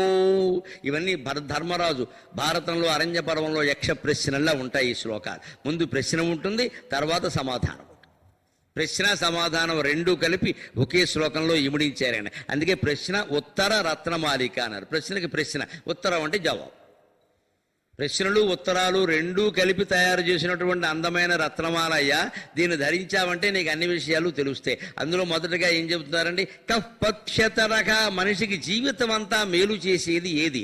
ధర్మక. ధర్మం మాత్రమే మనిషికి మేలు చేస్తుంది జీవితం అంతా. మనం ఏదో బిడ్డలుంటే మేలు, సంపదలుంటే మేలు, బంధువర్గం ఉంటే మేలు, బలగం ఉండాలి దేనికైనా సరే. ఏమిటి ఈ బలగం ఏం చేస్తారమ్మా వచ్చి ఇక్కడ? ఎవడు రాడు, ఆపద వస్తే రావడానికి ఎవడు ఉండడు అక్కడ. నీ ధర్మమే నిన్ను కాపాడుతుంది, అనుమానమేలా. దాన్ని యక్ష ప్రశ్నలో ధర్మరాజు కూడా చెబుతాడు. ధర్మో రక్షతి రక్షిత ధర్మేణైవ హతాహంతి ధర్మో రక్షతి రక్షిత తస్మాత్ ధర్మం ధరిష్యామి మానో ధర్మో హతో అవధీత్ అంటాడు. సరిగ్గా ధర్మరాజును యక్ష ప్రశ్నలు రక్షించింది ఆ ధర్మమేగా. ఆయన పరిజ్ఞానం రక్షించలేదండి. 123 ప్రశ్నలకి జవాబులు చెప్పగానే సంతోషించాడు యక్షుడు. కొంగ రూపంలో ఉన్న యక్షుడు సంతోషించాడు. కానీ బాగా ఆనందం పొందింది ఎక్కడ అంటే 123 ప్రశ్నలకి చెప్పిన ఆయన ఏమన్నాడు అంటే, ఇన్ని ప్రశ్నలకి చెప్పినా నీ తమ్ముళ్ళలో ఒక్కడినైనా బతికిస్తానని నేను అనలేదు, ఆయన అనలేదు. కానీ ఇప్పుడు ఒక ప్రశ్న అడుగుతున్నానయ్యా, దానికి నువ్వు సరైన నిర్ణయం చెప్పగలిగితే అప్పుడు నేను ఆలోచిస్తాను. ఈ మొత్తం ప్రశ్నలన్నిటికీ జవాబుగా ఆయన ఏమన్నాడు అంటే, ఎవడో ఒక్కడిని బతికిస్తాను, ఎవడు కావాలో కోరుకోమన్నాడు. ఇంతవరకు సమాచారానికి పరీక్ష, ఇప్పుడు సంస్కారానికి పరీక్ష. ధర్మరాజు ఒక్క క్షణం ఆలోచించకుండా నకులస్సతు జీవతు అన్నాడు. నకులుని బతికించండి. ఆశ్చర్యపోవడం యక్షుడు అంతయింది. 10,000 ఏనుగుల బలం కలిగిన భీముణ్ణి కోరుకోకుండా, యుద్ధం ముందు పెట్టుకుని పశుపతాస్త్రం కలిగినటువంటి అర్జునుడిని కోరుకోకుండా, సవతి తల్లి కొడుకైనటువంటి నకులుని కోరుకుంటున్నావేమిటయ్యా? నకులుడు చంపగలిగిన ప్రధాన వీరుడు ఎవరైనా కౌరవుల్లో ఉంటారా? ఎందుకు కోరుకుంటున్నావు? నకులుడు కేవలం అందానికి ప్రసిద్ధి. పాండవులు 5గురిలోకి బాగా అందమైన వాడు ఎవరు అంటే నకులుడు. ఆ మాట ద్రౌపదీదేవి చెప్పింది కాబట్టి మనం ఇంకేం పరీక్షలు చేయక్కర్లేదు. ఆవిడే స్వయంగా చెప్పింది. అందరిలోకి అందమైన వాడు నో డౌట్ నకులుడు అని చెప్పింది ఆవిడ. అంచేత నకులుడు కొన్నది కేవలం సౌందర్యమే. అటువంటి నకులుని ఎందుకు కోరుకున్నామంటే ధర్మరాజు వెంటనే అన్నాడు, నాకు ఈ 10,000 ఏనుగులు ఏమిటో, పాశుపతాస్త్రం ఏమిటో, గెలవడం ఏమిటో, ఓడిపోవడం ఏమిటో అవన్నీ నాకు తెలియదండి. మా నాన్నగారికి 2 భార్యలు, ఆయన ఇద్దరిని ఎందుకు చేసుకున్నారని ప్రశ్నించే హక్కు నాకు లేదు. అది ఆయన తండ్రి, నేను కొడుకు. కుంతి మాద్రి. కుంతి సంతానం 3 మేము ఉన్నాం, మాద్రి సంతానం 2 ఉన్నారు. మీరు అందరినీ బతికిస్తే మంచిదే, అంతకంటే కావలసిందే ఉంది. కానీ ఏమన్నారు మీరు? ఒక్కడనే బతికిస్తానన్నారు. మిగిలిన 4 నేను ఒక్కడిని కోరుకోవాలంటే నకులున్నే కోరుకోవాలి. ఎందుకంటే కుంతి సంతానంలో నేను ఒక్కడిని బతుకున్నానుగా, అందుకని మాద్రి సంతానంలో ఒక్కడిని బతికించండి, మా సవతి తల్లికి న్యాయం జరుగుతుంది అన్నాడు ఆయన. ఇది ధర్మం.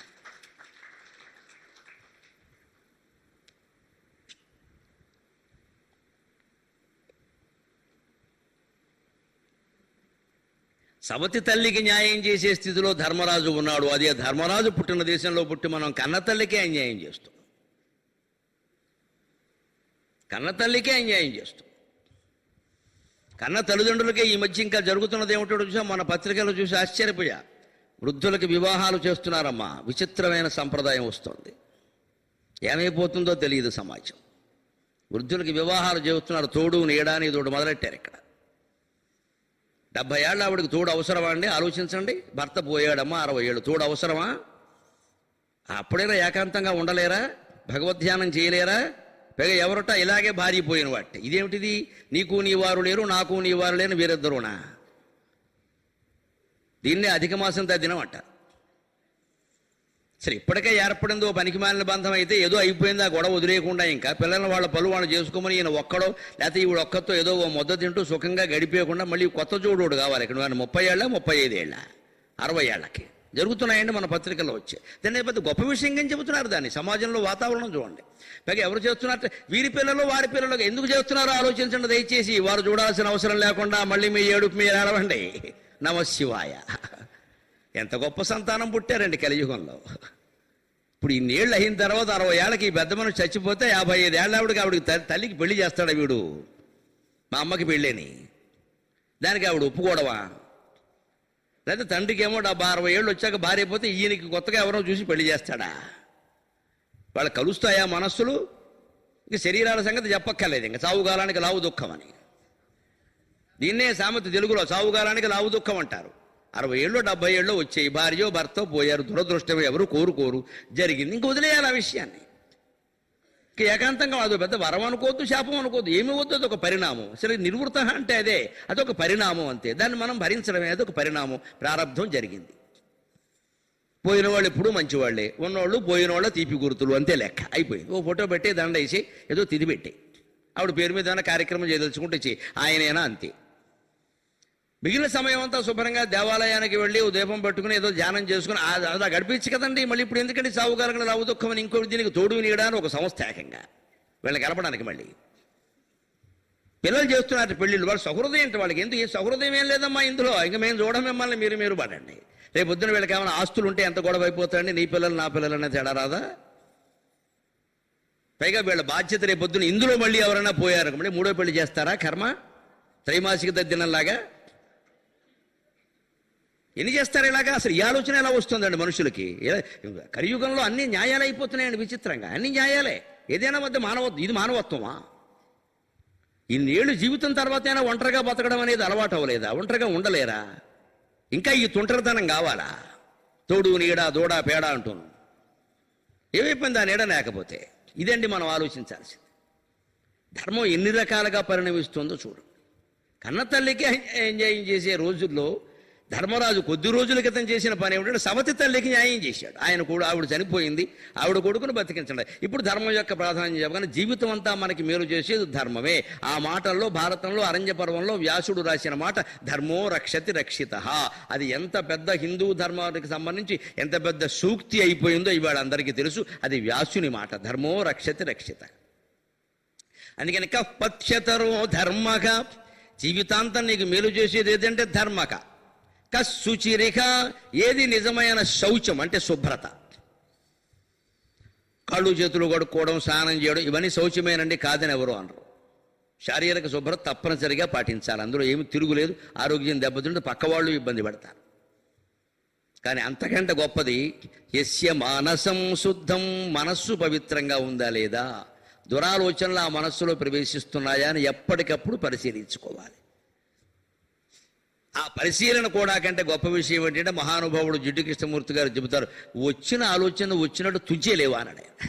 అసలు రాని వాళ్ళ దాన్ని తుంచేయి, వచ్చింది తుంచేయి, వచ్చింది తుంచేయి, బాణానికి బాణం వేసినట్టుగా తుంచేయి. మహావీరుడు ఎలా ఉంటాడంటే యుద్ధం చేసేవాడు అవతల వాడు బాణం వేస్తే తన దాకా రానివాడు మధ్యలో తుంచేస్తాడు. అర్జునుడు చాలా బాణాలు అలాగే చేశాడు. అర్జునుడు చాలా బాణాలు మధ్యలో తుంచేశాడు. అలాగే ఆలోచన కూడా వస్తుంటేనే తుంచేయాలండి. మనం నమశివాయ అనే ఒకే ఒక బాణంతో, పంచాక్షర బాణంతో తుంచేయాలి. నా రావడానికి వీళ్ళ నమశివాయ ముషేయి, నాకు అవసరం లేదు ఈ ఆలోచన. ఆలోచనలను ఆపగడం కంటే ఆలోచన లేకుండా చేసుకోవడం కంటే మోక్షం అనేది వేరే ఏమీ లేదు. 32,000 యోగ వాసిష్టం చదివి చెబుతున్న సారాంశంగా నిర్వాణ ప్రకరణంలో చిట్ట చివర వశిష్ఠుడు చెప్పినట్టు ఏమిటంటే, నమోక్షం నభసపృష్ఠే నపాతాళే నభూతలే మనోక్షయో మోక్షయేవా అనడంతే. మోక్షం అనేది పాతాళంలో లేదు, ఆకాశంలో లేదు, స్వర్గంలో లేదు, ఎక్కడ లేదయ్యా. ఆలోచన లేకపోవడమే మోక్షం, అంతే. అది సాధించమని చెప్పాడు. ఆలోచనే జ్ఞాపకం, జ్ఞాపకమే అనుభవం. ఈ ఆలోచనలే మనల్ని పీడించేస్తున్నాయి. ఈ ఆలోచనలే మనల్ని పీడించేస్తున్నాయి. ప్రతి దాని గురించిన ఆలోచన, అత్యవసరమైనది ఏదైనా మనం ఆలోచించామంటే తప్పు లేదు. మీ మనస్సును మీరే పరిశీలించుకోండి, నా మనస్సును నేను పరిశీలించుకున్నాడు. ఎవరికి వారే, దీనికి ఎవరు మీరు ఎక్కువ నేను తక్కువ అని ఎవరు ఏమీ లేదు అక్కడ. పరిశీలించుకుంటే అనవసరమైన ఆలోచనలు ఎక్కువ ఉంటాయి. అందుకే ఆయన ఏమన్నాడు, మానసం శుద్ధం అనొచ్చాడు, మనోరూపేక్షుకోదండ అని లలితా సహస్రం. మనస్సు చెరుగ్గడ లాంటిది. ఎందుకని? చెరుగ్గడలో పిప్పెక్కువ, రసం తక్కువ. ఇంత పెద్ద గడ ఉంటుంది, 4 గళ్ళ పెట్టి పెండగా పెండగా పెండగా గ్లాసుడు రసం వస్తుంది. చెరుగ్గడలో పిప్పెక్కువ, రసం తక్కువ. మన మనస్సులో కూడా అంతే, పనికి మాలిన ఆలోచనలు ఎక్కువ, పనికొచ్చే తక్కువ. ఈ మనస్సు అనే చెరుగ్గడను తీసుకెళ్లి లలితాదేవి చేతుల్లో పెడితే రసమయం, మన దగ్గర పెట్టుకుంటే నాసమయం. ఏం కావాలో తెలుసుకోవాలి. అందుకే మనోరూపేక్షుకోదండ పంచతన్మాత్ర సాయక. 1-2 నామాల అర్థం తెలిస్తే లలితా సహస్రం మొత్తం తెలిసిందండి. మన దృష్టి అలా కాదు. 100 మందిని పిలవాలి, 16 పిండి వంటలు చేయాలి, మొత్తం అలంకారం చేయాలి. ఈవిడు చేసినట్టుగా ఇంకెవరూ చేయలేదని ఈనాడు జిల్లా అనుబంధంలో వెయ్యాలి. మనకు అది అక్కడి నుంచి మళ్ళీ ఇంకో ఆవిడ రెచ్చిపోవాలి, ఆ మొగుడిని గట్టిగా గెల్లాలి, ఆవిడ పెద్ద పారాయణ పెట్టాలి. మొత్తం మీద మళ్ళీ చెబుతున్నా బాగుపడుతున్నది మేమే, మా ప్రవచనం పెట్టిస్తారు అక్కడ. మీ పారాయణల వల్ల, మీ పిండి వంటల వల్ల మేము బాగుపడుతాం. మాలాంటి వాళ్ళందరికీ బోర్డు గిరాకీ వచ్చేసింది ఈవేళ. ఆశ్చర్యంగా ఉందని జరుగుతుంది. నాకు ఒకసారి ఏమనిపిస్తుంది, నిజమే మనకి బాగుండడం కాదు, రోజు మనకు మాట్లాడడం మనకి ఇబ్బందే కదా. ఏం జరుగుతుంది అసలు లోకంలో? పారాయణ, పిండి వంటలు, నిర్వహణ, దానికి ఒక పెద్ద మైకు, అందులో అన్నీ చదవడం. లలితా శాస్త్రం మీరు మైకులో మంత్రాలు చదివేస్తారా? ఓ పక్క బీజాక్షరాలు ఉన్నాయని బ్రహ్మాండంగా చెబుతున్నారా? అవన్నీ చదివేస్తాయి. బజార్లో ఉండే చేపల చెరువులు ఏమన్నా ఇవి? చేపల మార్కెట్టే ఏమన్నా బజార్లో ఊరికే మాట్లాడుకోవడానికి? ఎలా చదివేస్తారండి ఓ పక్క బీజాక్షరాలు ఉన్నాయని చెబుతూ? అంటే దాని పెద్ద హడావుడి చేయాలి, అందరికీ తెలియాలి ఇక్కడ ఏదో జరుగుతుంది, అది అవసరం అంతే. మన మనసులో ఏమొచ్చింది? ఒక్క మనోరూపేక్షుకోదండ అన్న మాట అర్థమైతే ఆలోచనలు ఆగిపోతాయి, చాలు. అనవసరం అన్ని పనికి మాలి ఆలోచన. అందుకే యస్య మానసం శుద్ధం, ఎవరి మనస్సు పవిత్రంగా ఉంటుందో, ద్రోహ చింతన లేకుండా నిత్యం భగవత్ చింతనలో ఉంటుందో, అంతకంటే కావలసింది ఏదన్నాడు. పండితక, నిజమైన పండితుడు ఎవరు? శ్లోకాలు అప్పగించేవాళ్ళు, మొత్తం రామాయణం మొత్తం అప్పగించగలిగిన వాళ్ళు, సుందరకాండ నిత్యము పారాయణ చేసేవాళ్ళు, భాగవత సప్తాహాల్లో కొన్ని 100 సార్లు మొత్తం భాగవతాన్ని పారాయణ చేసిన వాళ్ళు. అంతేకాదు ఉపన్యాసాలు మాకు మళ్ళీ అనర్గళంగా, నాతో సహా అనర్గళంగా మాట్లాడేవాళ్ళు, ఓ బ్రహ్మాండమైన రెఫరెన్సులు ఇచ్చేవాళ్ళు, ఎన్ని గంటలు మాట్లాడినా గొంతు దెబ్బతిన వాళ్ళు చాలామంది ఉంటారండి. వీరెవరు పండితులను చెప్పడానికి వీళ్ళ. వివేకీ, వివేకానందులాగా ఎవరైతే మొత్తాన్ని విచక్షణ జ్ఞానం ఉంటాడో ఆయన మాత్రమే పండితుడు, అంతే లెక్క. వివేకం అంటే ఏది నిత్యం, అనిత్యం, ఏది అనిత్యం, ఏది శాశ్వతం, ఏది అశాశ్వతం, మనం చెప్పేదాన్ని మనం పాటిస్తున్నామా లేదా, కనీసం పాటించలేకపోతే ఆ ప్రయత్నమైనా చేస్తున్నామా లేదా, ఇది వివేకి. ఇప్పుడు ఈ పండితులు బిరుదులు మా కండువాలతో నిమిత్తంలా మీరందరూ పండితులు కావచ్చు. చేస్తున్న పని మంచిదే కాదా, అది లోకానికి నాకు ఉపయోగమా కాదా అని ఆలోచించడానికి కండువాలు అవసరం లేదండి. కమ్మని మనస్సు ఉంటే చాలమ్మా, హాయిగా ఆలోచించవచ్చు. పండితక వివేకీ కిం విషం అవధీరణ గురుషు. విషం అంటే ఏది జీవితంలో అంటే శంకరాచార్య చెబుతున్నారు, గురువాక్యాన్ని తిరస్కరించడం ఉంది. చెబుతున్నటువంటి ఇటువంటి మాటల మీద విశ్వాసం లేకుండా ఏదో ఇలా చెబుతూ ఉంటారండి, అవన్నీ మా వల్ల అవుతాయా అని పక్కన పెట్టేయడం ఉంది. ఇంతకంటే విషం లేదు జీవితంలో అన్నారు.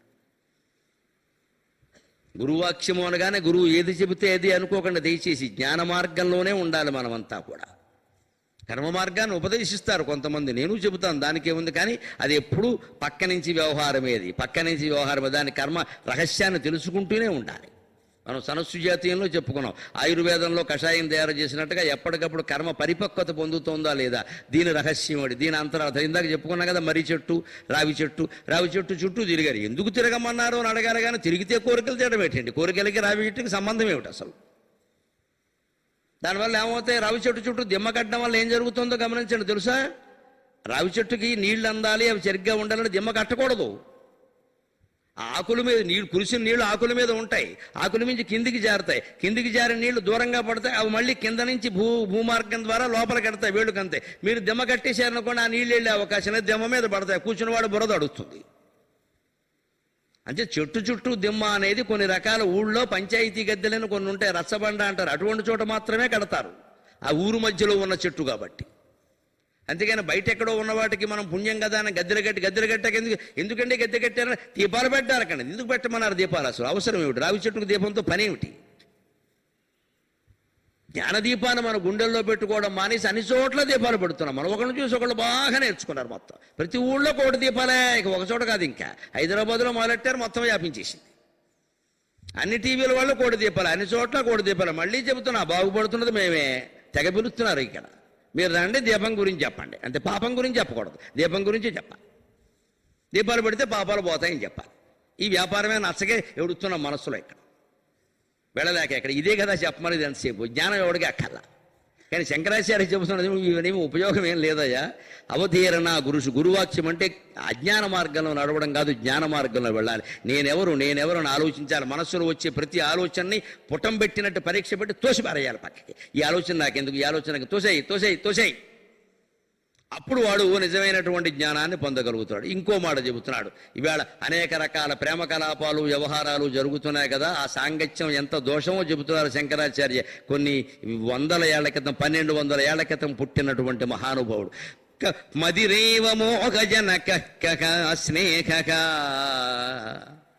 కేదస్యవో విషయాక కాభవవల్లి తృష్ణ కోవైరీ యస్త్వనుద్యోగ. మద్యం కంటే ఎక్కువగా మత్తు కలిగించేది ఇది అంటే వయస్సులో ఏర్పడిన స్నేహం అన్నారండి. ఆడ మగ మధ్యలో ఏర్పడే స్నేహము, ఆకర్షణ ఉంది. ఇక్కడ స్నేహ శబ్దానికి అర్థం అది ఫ్రెండ్షిప్ అని అర్థం కాదు, పవిత్రమైన అర్థం చెప్పకూడదు. ఇక్కడ సంస్కృతంలో స్నేహ శబ్దాన్ని అలాగే వాడారు. పైగా స్నేహానికి సంస్కృతంలో ఇంకో అర్థం ఏమిటో తెలుసా? నూనె జిడ్డు అని అర్థం. వయస్సులో ఉన్న ఆడ మగ మధ్యలో ఉన్నదంతా నూనె జిడ్డే. ఇంకా చెప్పాలంటే ఆమదం జిడ్డు. పిల్లలు ఇవాళ దేనికి లోనవుతున్నారో అందరికీ తెలుసు. ఈ స్మార్ట్ ఫోన్లు వచ్చిన తర్వాత, స్వేచ్ఛలు వచ్చిన తర్వాత శుభ్రంగా పాకెట్ మనీ కింద 1000 రూపాయలు ఇస్తున్నారమ్మా 10వ తరగతి అబ్బాయికి. వాడు చెడిపోయాడంటే చెడిపోడా, మన తప్ప వాడు తప్ప. ఏమన్నా అంటే ఒకటే లెక్క, మా అబ్బాయి ఊరుకోడండి, ఊరుకోకపోతే ఊరేసుకోమని. ఇక్కడ ఏమనని చెప్పు, ఏమవుతుందో చూద్దాం. అంత ధైర్యం మనకు ఉంటే కదా. ఎక్కడ ఊరేసేసుకుంటాడో. ఇలా 10వ తరగతిలోనే ఇలా మన బెదిరించేవాడు వీడికి ఇలా 1000 ఇస్తూ పోతున్నా, చివరికి మనం 1000 నోట్లతోనే ఊరేసుకోవాలి, రద్దు అయ్యాయి. కానీ వాడు బెదిరించాడు కదా అని ఇస్తూ పోతే మనం ఊరేసుకోవాలమ్మా. వాడు బెదిరిస్తే లొంగిపోవడమేనా? పైగా దాన్ని ఆ వయసులో దేనికి వినియోగిస్తాడు? క్రెడిట్ కార్డులు ఇచ్చేస్తున్నాడు శుభ్రంగా. తల్లిదండ్రులే 2 లక్షలు క్రెడిట్ పెట్టేసి నీ ఇష్టం. వాడు తాగి తందనాలు ఆడాడంటే ఆడ్డా, ఎవరినో గుద్దేశారంటే గుద్దేయడా. అన్యాయంగా వేరే వాళ్ళు చచ్చిపోతున్నారు వీడు కాకుండా, ఈ కారు డ్రైవింగ్ కారణంగా. తల్లిదండ్రులు అదుపులో పెట్టకపోతే ఎవరు పెడతారండి? అదే చెబుతున్నది. ఈ వయస్సులో ఏర్పడే స్నేహాలు ఉన్నాయే, ఇందిరా పార్కు గ్యాంగ్ అంతా ఉన్నారే, ఇదంతా ఆవదం జిడ్డని చెప్పాడు. మధురేవ మోహజనక. ఈ స్త్రీ పురుషుల మధ్యలో స్నేహాలు చదువుకునే వయస్సులో ఏర్పడే ఉన్నాయే. పెళ్లి కాకముందు వేరే మొగాడుతో ఎటువంటి అనుబంధం పెట్టుకున్నా సరే అది వ్యభిచారం కింద లెక్క, మొహమాటం లేకుండా చెబుతున్నా. నీ అన్నదమ్ములు, నీ తల్లిదండ్రులు తప్ప పెళ్లి కాకముందు వేరే మొగాడుతో క్లోజుగా ఉండడానికి వీల్లేదు. దానికి సహజీవనం అని పెట్టదు, దాని అసలు పేరు వ్యభిచారం. దాన్ని మనం గొప్ప పేరు పెట్టినంత మాత్రం గొప్ప పేరు అయిపోదు.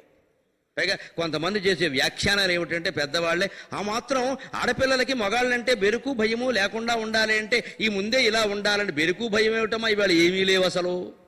అయినా అత్యాచారాలు ఆగట్లా గమనించండి. నిన్న మొన్నటి వరకు కనీసం అత్యాచారం చేసి ఆగేవాడు దుర్మార్గుడు వాడు చంపేస్తున్నాడమ్మా మనిషిని. బతికే హక్కు కూడా లేదు ఆడదానికి. అసలు దానికి మూలం ఈ స్నేహాలు కాదా? మనం వీటిని పరిహరించద్దా? వీటిని ఇలాగే కొనసాగిస్తాం. కో ఎడ్యుకేషన్ పేరు మీద వాళ్ళు ఏం చేస్తున్నారో తల్లిదండ్రులు పట్టించుకోరు, ప్రిన్సిపాల్ గారికి పట్టించుకునే అవకాశం లేదు. ఒకవేళ ఆయన పట్టించుకుని ఏమన్నా అంటే మీకు ఎందుకంటే ఆ గొడవంతా అని వీళ్ళే పెడతారు అక్కడికి. అమ్మాయిని అనడానికి లేదు, అబ్బాయిని అనడానికి లేదు. మరి మాస్టర్లు మాత్రం ఏం చేస్తారు? వదిలేశారు మొత్తం గాలికి. అదే మధురేవ మోహ జనక. పైగా ఆ వ్యామోహంలో ఉన్న వాళ్ళని గమనించండి. కులం లేదు, గోత్రం లేదు, పొడుగు లేదు, పొట్టి లేదు, వయస్సు పెద్ద లేదు, చిన్న లేదు, వరహీనం లేదు, వధూహీనం లేదు. వాడి ఇష్టం, వాడికి ఏది నచ్చితే అది. మనం కర్మకాల కాస్త వయోభేదం ఉన్న అమ్మాయిని చూస్తే అలా ఎలా కుదురుతుందండి అంటాడు శాస్త్రం మాట్లాడతాడు. ఇక్కడ వాడు చూసుకుంటే మాత్రం పర్వాలేదంటాడు. ఇది మోహజనక, మద్యపానంలాగే మోహం కలిగిస్తుంది. అంచేత వయస్సులో ఉన్న అమ్మాయిల్ని అబ్బాయిల్ని దూరంగా ఉంచాల్సిందే తప్ప ఏ రకమైన కార్యక్రమాల పేరు మీద, కాలేజీల పేరు మీద మనం కలిసి కూర్చోబెట్టినా అది ప్రమాదానికే దారి తీస్తుంది కానీ ప్రమోదానికి దారి తీయదు. ఈ మాత్రం ధైర్యాలు ఏర్పడడానికి కలిసి ఒకచోట ఉండాల్సిన అవసరం ఏం లేదు. వాళ్ళ ధైర్యాలు వాళ్ళకున్నాయి. ఇది మనం గ్రహించాలి ఖచ్చితంగా. మధురైవ మోహజనక కే దస్యవో విషయాక. నిజమైన దొంగలు ఎవరంటే విషయాలే. శబ్దం, స్పర్శ, రూపం, రసం, గంధం, ఇవే నిజమైన దొంగలండి. మనం ఏదో దొంగలు, మనం ఏదైనా ఊరికెడితే ఇల్లు వదిలిపెట్టాం, దొంగలు ఏమైనా పట్టుకెళ్ళిపోతారేమో అని ఆలోచిస్తాం కదా. వాళ్ళు పట్టుకెళ్ళేది ఏం పట్టుకెడతారో మహా అయితే డబ్బులే కదా. వాళ్ళు రుబ్బురోలు ఎవడు పట్టుకెళ్ళి వాడు మొయ్యలేడు. పరుపులు పట్టుకెళ్ళేవాడు ఎవడు లేడు, వాడు మొయ్యలేడు. దుప్పట్లు తరగడాలు అంత హీనంగా ఎవడో ఆలోచించరు. ఆ మాత్రం వాడికి ఉన్నాయి. డబ్బులు మహా అయితే బంగారం, అంతేనా? ఇవాళ క్రెడిట్ కార్డులు వచ్చాక అది కష్టంగానే ఉంది. ఏదో పోనీ ఉంది, 10 కాసులు బంగారమో 10,000 డబ్బో పట్టుకుపోయాడు, మళ్ళీ సంపాదించుకొచ్చండి, ప్రమాదం వెళ్ళ. కానీ కన్ను ఒక రూపాన్ని చూసింది, ఆ రూపానికి సంబంధించి వ్యామోహంలో పడింది, ఎంత జీవితం నాశనం అయిపోయింది. మహావాళ్లే 60 ఏళ్ల వయస్సులో 70 ఏళ్ల వయస్సులో పడిన వ్యామోహాల కారణంగా ప్రాణాలు పోగొట్టుకున్నారే, పదవులు పోగొట్టుకున్నారే, ప్రజల్లో పరువు పోగొట్టుకున్నారే. ఎన్ని ఉదాహరణలు ఉన్నాయి పూర్వం నుంచి నిన్న మొన్నటి వరకు. అంచేత నిజమైన దొంగలు మన ఇంద్రియాలు తప్పితే బయట వ్యక్తులు ఎవరూ కాదు. బయట దొంగతనం ఏం జరిగినా మహా అయితే డబ్బు పట్టుకెడతాడు, బంగారం పట్టుకెడతాడు, మళ్ళీ కొనుక్కోవచ్చు, కొన్ని కష్టపడి కొనుక్కోవచ్చు. లేదు ఏదో పోలీసు కేసు పెడితే కొంత కాకపోతే కొంత మన బంగారం కాకపోయినా వేరే వాళ్ళదైనా మనకి ఇస్తారు ఏదో రకం. మరి ఇంద్రియాలు పట్టుకెళ్ళేటువంటి చేసేటువంటి దొంగతనంలో పోగొట్టుకున్న మనశ్శాంతి ఉంది, అదెవరిస్తారండి? అందుకే నిజమైన దొంగలంటే ఇంద్రియాలనయ్యా అన్నాడు. అవునా కాదా? అందులో అనుమానం ఏదో. ఇదే రత్నమాలిక. అందుకే దీన్ని కంఠస్థం చేస్తే ఎవరికి దుఃఖం అనేదే ఉండదు అన్నాడు. కంఠస్థం అంటే మనం ఏం చేస్తాం? మొత్తం కంఠస్థం అప్పగించడం కాదమ్మా, దాన్ని ఆచరణలో పెట్టడం ఖచ్చితంగా. అందుకని కేదశ్యవో విషయాక. ఇప్పుడు కా భవవల్లి. అసలు ఈ సంసారం అనే తీగ, వల్లి తీగ ఎందుకు ఇంత బాగా పెరిగిపోతుంది తీవ్రంగా? ఇందాక మర్రి చెట్టు చెప్పినట్టుగా ఓడలేసి మళ్ళీ కిందకు వచ్చి మళ్ళీ పైకి లేచి మళ్ళీ ఓడలేసి ఎందుకు ఇంత తీవ్రంగా పెరుగుతుందంటే తృష్ణ, ఆశ కారణంగా. ఇదివరకే ఎన్నోసార్లు చెప్పుకున్నాం దీనికి వ్యాఖ్యానం. ఆశ అనేది ఎటువంటిది అంటే ఆశానామ మనుష్యాణం కాచిద ఆశ్చర్య శృంఖల యయాబద్ధా ప్రధావంతి ముక్తాస్తిష్టంతి పంగువతు. ఆశ అనేది గొలుసేట. ఆశ బంధిస్తుంది మనిషి. కానీ ఇది ఎటువంటి బంధనం అంటే మామూలుగా ఏదైనా గొలుసు బంధిస్తే, గొలుసుతో బంధిస్తే బంధింపబడిన మనిషి అక్కడే ఉంటాడు, ఎక్కడికి వెళ్ళలేడు, అంతే కదా. బంధింపబడ్డాడు కదా. ఆ బంధనాలు లేనివాడు తిరుగుతాడు. ఆశ అనే బంధనానికి లోనైన వాడు తిరుగుతూ ఉంటాడు ప్రపంచమంతా ఆశలు తీర్చుకోవడానికి. ఆ ఆశలు లేని దదీచి మహర్షి లాంటి వాడు ప్రాణాలు కూడా తీసుకుంటాను నిశ్చింతగా కూర్చుంటాట, హాయిగా. కోరికలు లేనివాడు నాకేం ఇబ్బంది లేదు రా అబ్బాయి, మా ఆవిడ రాకుండానే ప్రాణం తీసుకోమన్నాడు ఆయన. ఆయనకి ఏ ఆశ లేదు. పోనీ నా శరీరం దేవతలకు ఉపయోగపడుతుంది కానీ అనుకున్నాడు ఆయన. బ్రహ్మజ్ఞానం అంటే ఆయన మనమా? ఒక 1000 చీరలు బీరువాల నిండా ఉన్నా సరే 2 చీరలు దానం ఇయ్యాలంటే మనస్సు రాదండి. దానికి ఒక గంట ప్రయత్నం చేసి అటు తిప్పి ఇటు తిప్పి ఏమీ పనికిరాదు కదా, చిరుగురు కూడా ఉన్నాయి కదా, అప్పుడు తీస్తాం దానానికి. ఇక్కడ 4 బీరువాల చీరలు ఉన్నాయి. ఇక్కడ ఎక్కడితే 1000 తేల్తాయి, అనుమానం వెళ్ళా. కోట్ల డబ్బులు ఉన్నా సరే 10 రూపాయలు ఇవ్వాలన్నా సరే ఆలోచనేనండి ఎక్కడికైనా. ఏమి అందులో కోట్లో 10 పోతే ఎంత, 100 పోతే ఎంత. ఎవరికైనా కాస్త ఉపకారం చేయాలంటే ఖచ్చితంగా మళ్ళీ ప్రత్యుపకారం ఆశించకుండా మనం చెయ్యం. ఇంత చేసాం, వాళ్ళు ఏం చేశారంటాం. ఏమీ ఆశించకుండా ఏమీ చేయలేమా? మనకు అవసరమే లేదని పూర్వం వాళ్ళండి నిధులు ఎక్కువగా ఉంటే తులసికోట దగ్గర కానీ నూతి దగ్గర కానీ గొయ్యి తవ్వి పాతి పెట్టేసేవారండి, రాగి బిందెల్లో పెట్టి. దాంట్లో కొన్ని రకాల నాణ్యాలు, సుగంధ ద్రవ్యాలు ఇవి వేసేవారు చెడిపోకుండా. అలాంటి వాళ్ళ దృష్టి ఏమిటి? మనకి ఎక్కువ ఉంది, ఈ సొమ్ము ఇంట్లో ఉంటే పిల్లలు చెడిపోతారు, అందుకని దాచేస్తే ఎవరో ఒకరికి దొరుకుతుంది. ఎవరికి దొరుకుతుందో తెలియదండి. ఎంత ఎంత త్యాగమూర్తులు ఉన్నారండి. నిధి నిక్షేపాలంటేవి ఇప్పటికీ ఎవరైనా పొలం కానీ ఇల్లు కానీ స్థలం కానీ ఉంటే దస్తావేజుల్లో ఇక్కడ ఉండే నిధి నిక్షేపాలు సహా అని రాస్తారు. ఏమున్నాయండి నిధులు ఇక్కడ ఎడారి భూముల్లో? ఆ మాట ఎందుకు రాస్తారు గమనించండి. నిధి నిక్షేపాలు సహా. నిధులు అంటే డబ్బు దాచినవి, నిక్షేపములు అంటే బంగారము రత్నాలు దాచినవి. అలాంటివన్నీ ప్రత్యేకంగా దాచిపెట్టినవండి. పైగా ఇందులో మొక్కుబడి కూడా ఉంటుందండి ఒకటి ఖచ్చితంగా. ఈ నిధి దాచడం వల్ల ఫలానా జరుగుతుందని దాస్తున్నాను అంటే అది జరిగిన సందర్భాలు ఉన్నాయి. ఏమీ కోరిక లేకుండా దాచినవి కూడా ఉన్నాయండి. అంతటి త్యాగమూర్తులు పుట్టిన దేశంలో పుట్టి వేళ 100 రూపాయలకి 1000 రూపాయలకి కక్కుర్తపడే స్థితికి వచ్చాం మనం. ₹1 కూడా త్యాగం చేయగలిగే పరిస్థితి లేదు. దానికి సమాధానంగా చెబుతున్నారన్న కా భవవల్లి తృష్ణ. ఈ తీగ, సంసారం అనే తీగ ఎందుకింత పెరిగిపోతుందని ఆశ ఎంతకీ తీరదయ్యే. నేను కూర్చున్న పీఠ మీదే నా కొడుకు కూర్చోవాలంటాడు, ఆయన కూర్చున్న పీఠ మీదే మళ్ళీ మనవడు కూర్చోవాలంటాడు.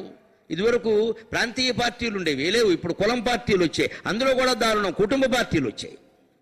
ఆ పార్టీ అంతా కుటుంబమే ఉంటారు, ఇంక వేరే వాడు ఉండడు. మహా అయితే ఓ కులం ఉంటారు, వేరే వాళ్ళు ఉండరు. ఇప్పుడు మొత్తం ఎంత రగడ జరుగుతుందో చూడండి దేశం అంతా కులం కారణంగా. అమాయకంగా పాపం అదే కులంలో ఉన్న మంచివాళ్ళు మాటకు గురవుతున్నారే అన్యాయంగా. మాకేం సంబంధం లేదండి, కానీ మరి పడుతుంది. మరి కులం ముద్ర పడ్డాక తప్పదు అది. వీటన్నిటికీ సమాధానం ఈ ఆశ. నేను ఈ దేశాన్ని పరిపాలిస్తున్నా, 5 ఏళ్ళు నాకు అవకాశం ఇచ్చారు, అన్ని మంచి పనులు చేస్తే 5 ఏళ్ల తర్వాత మనం పరిపాలించకపోయినా శాశ్వతంగా చెప్పుకుంటారండి. ఆ మంచి ఆలోచనలు పాలకులకు రావాలని భగవంతుడిని ప్రార్థిద్దాం. అంతకంటే మనం చేయగలిగింది ఏం లేదు.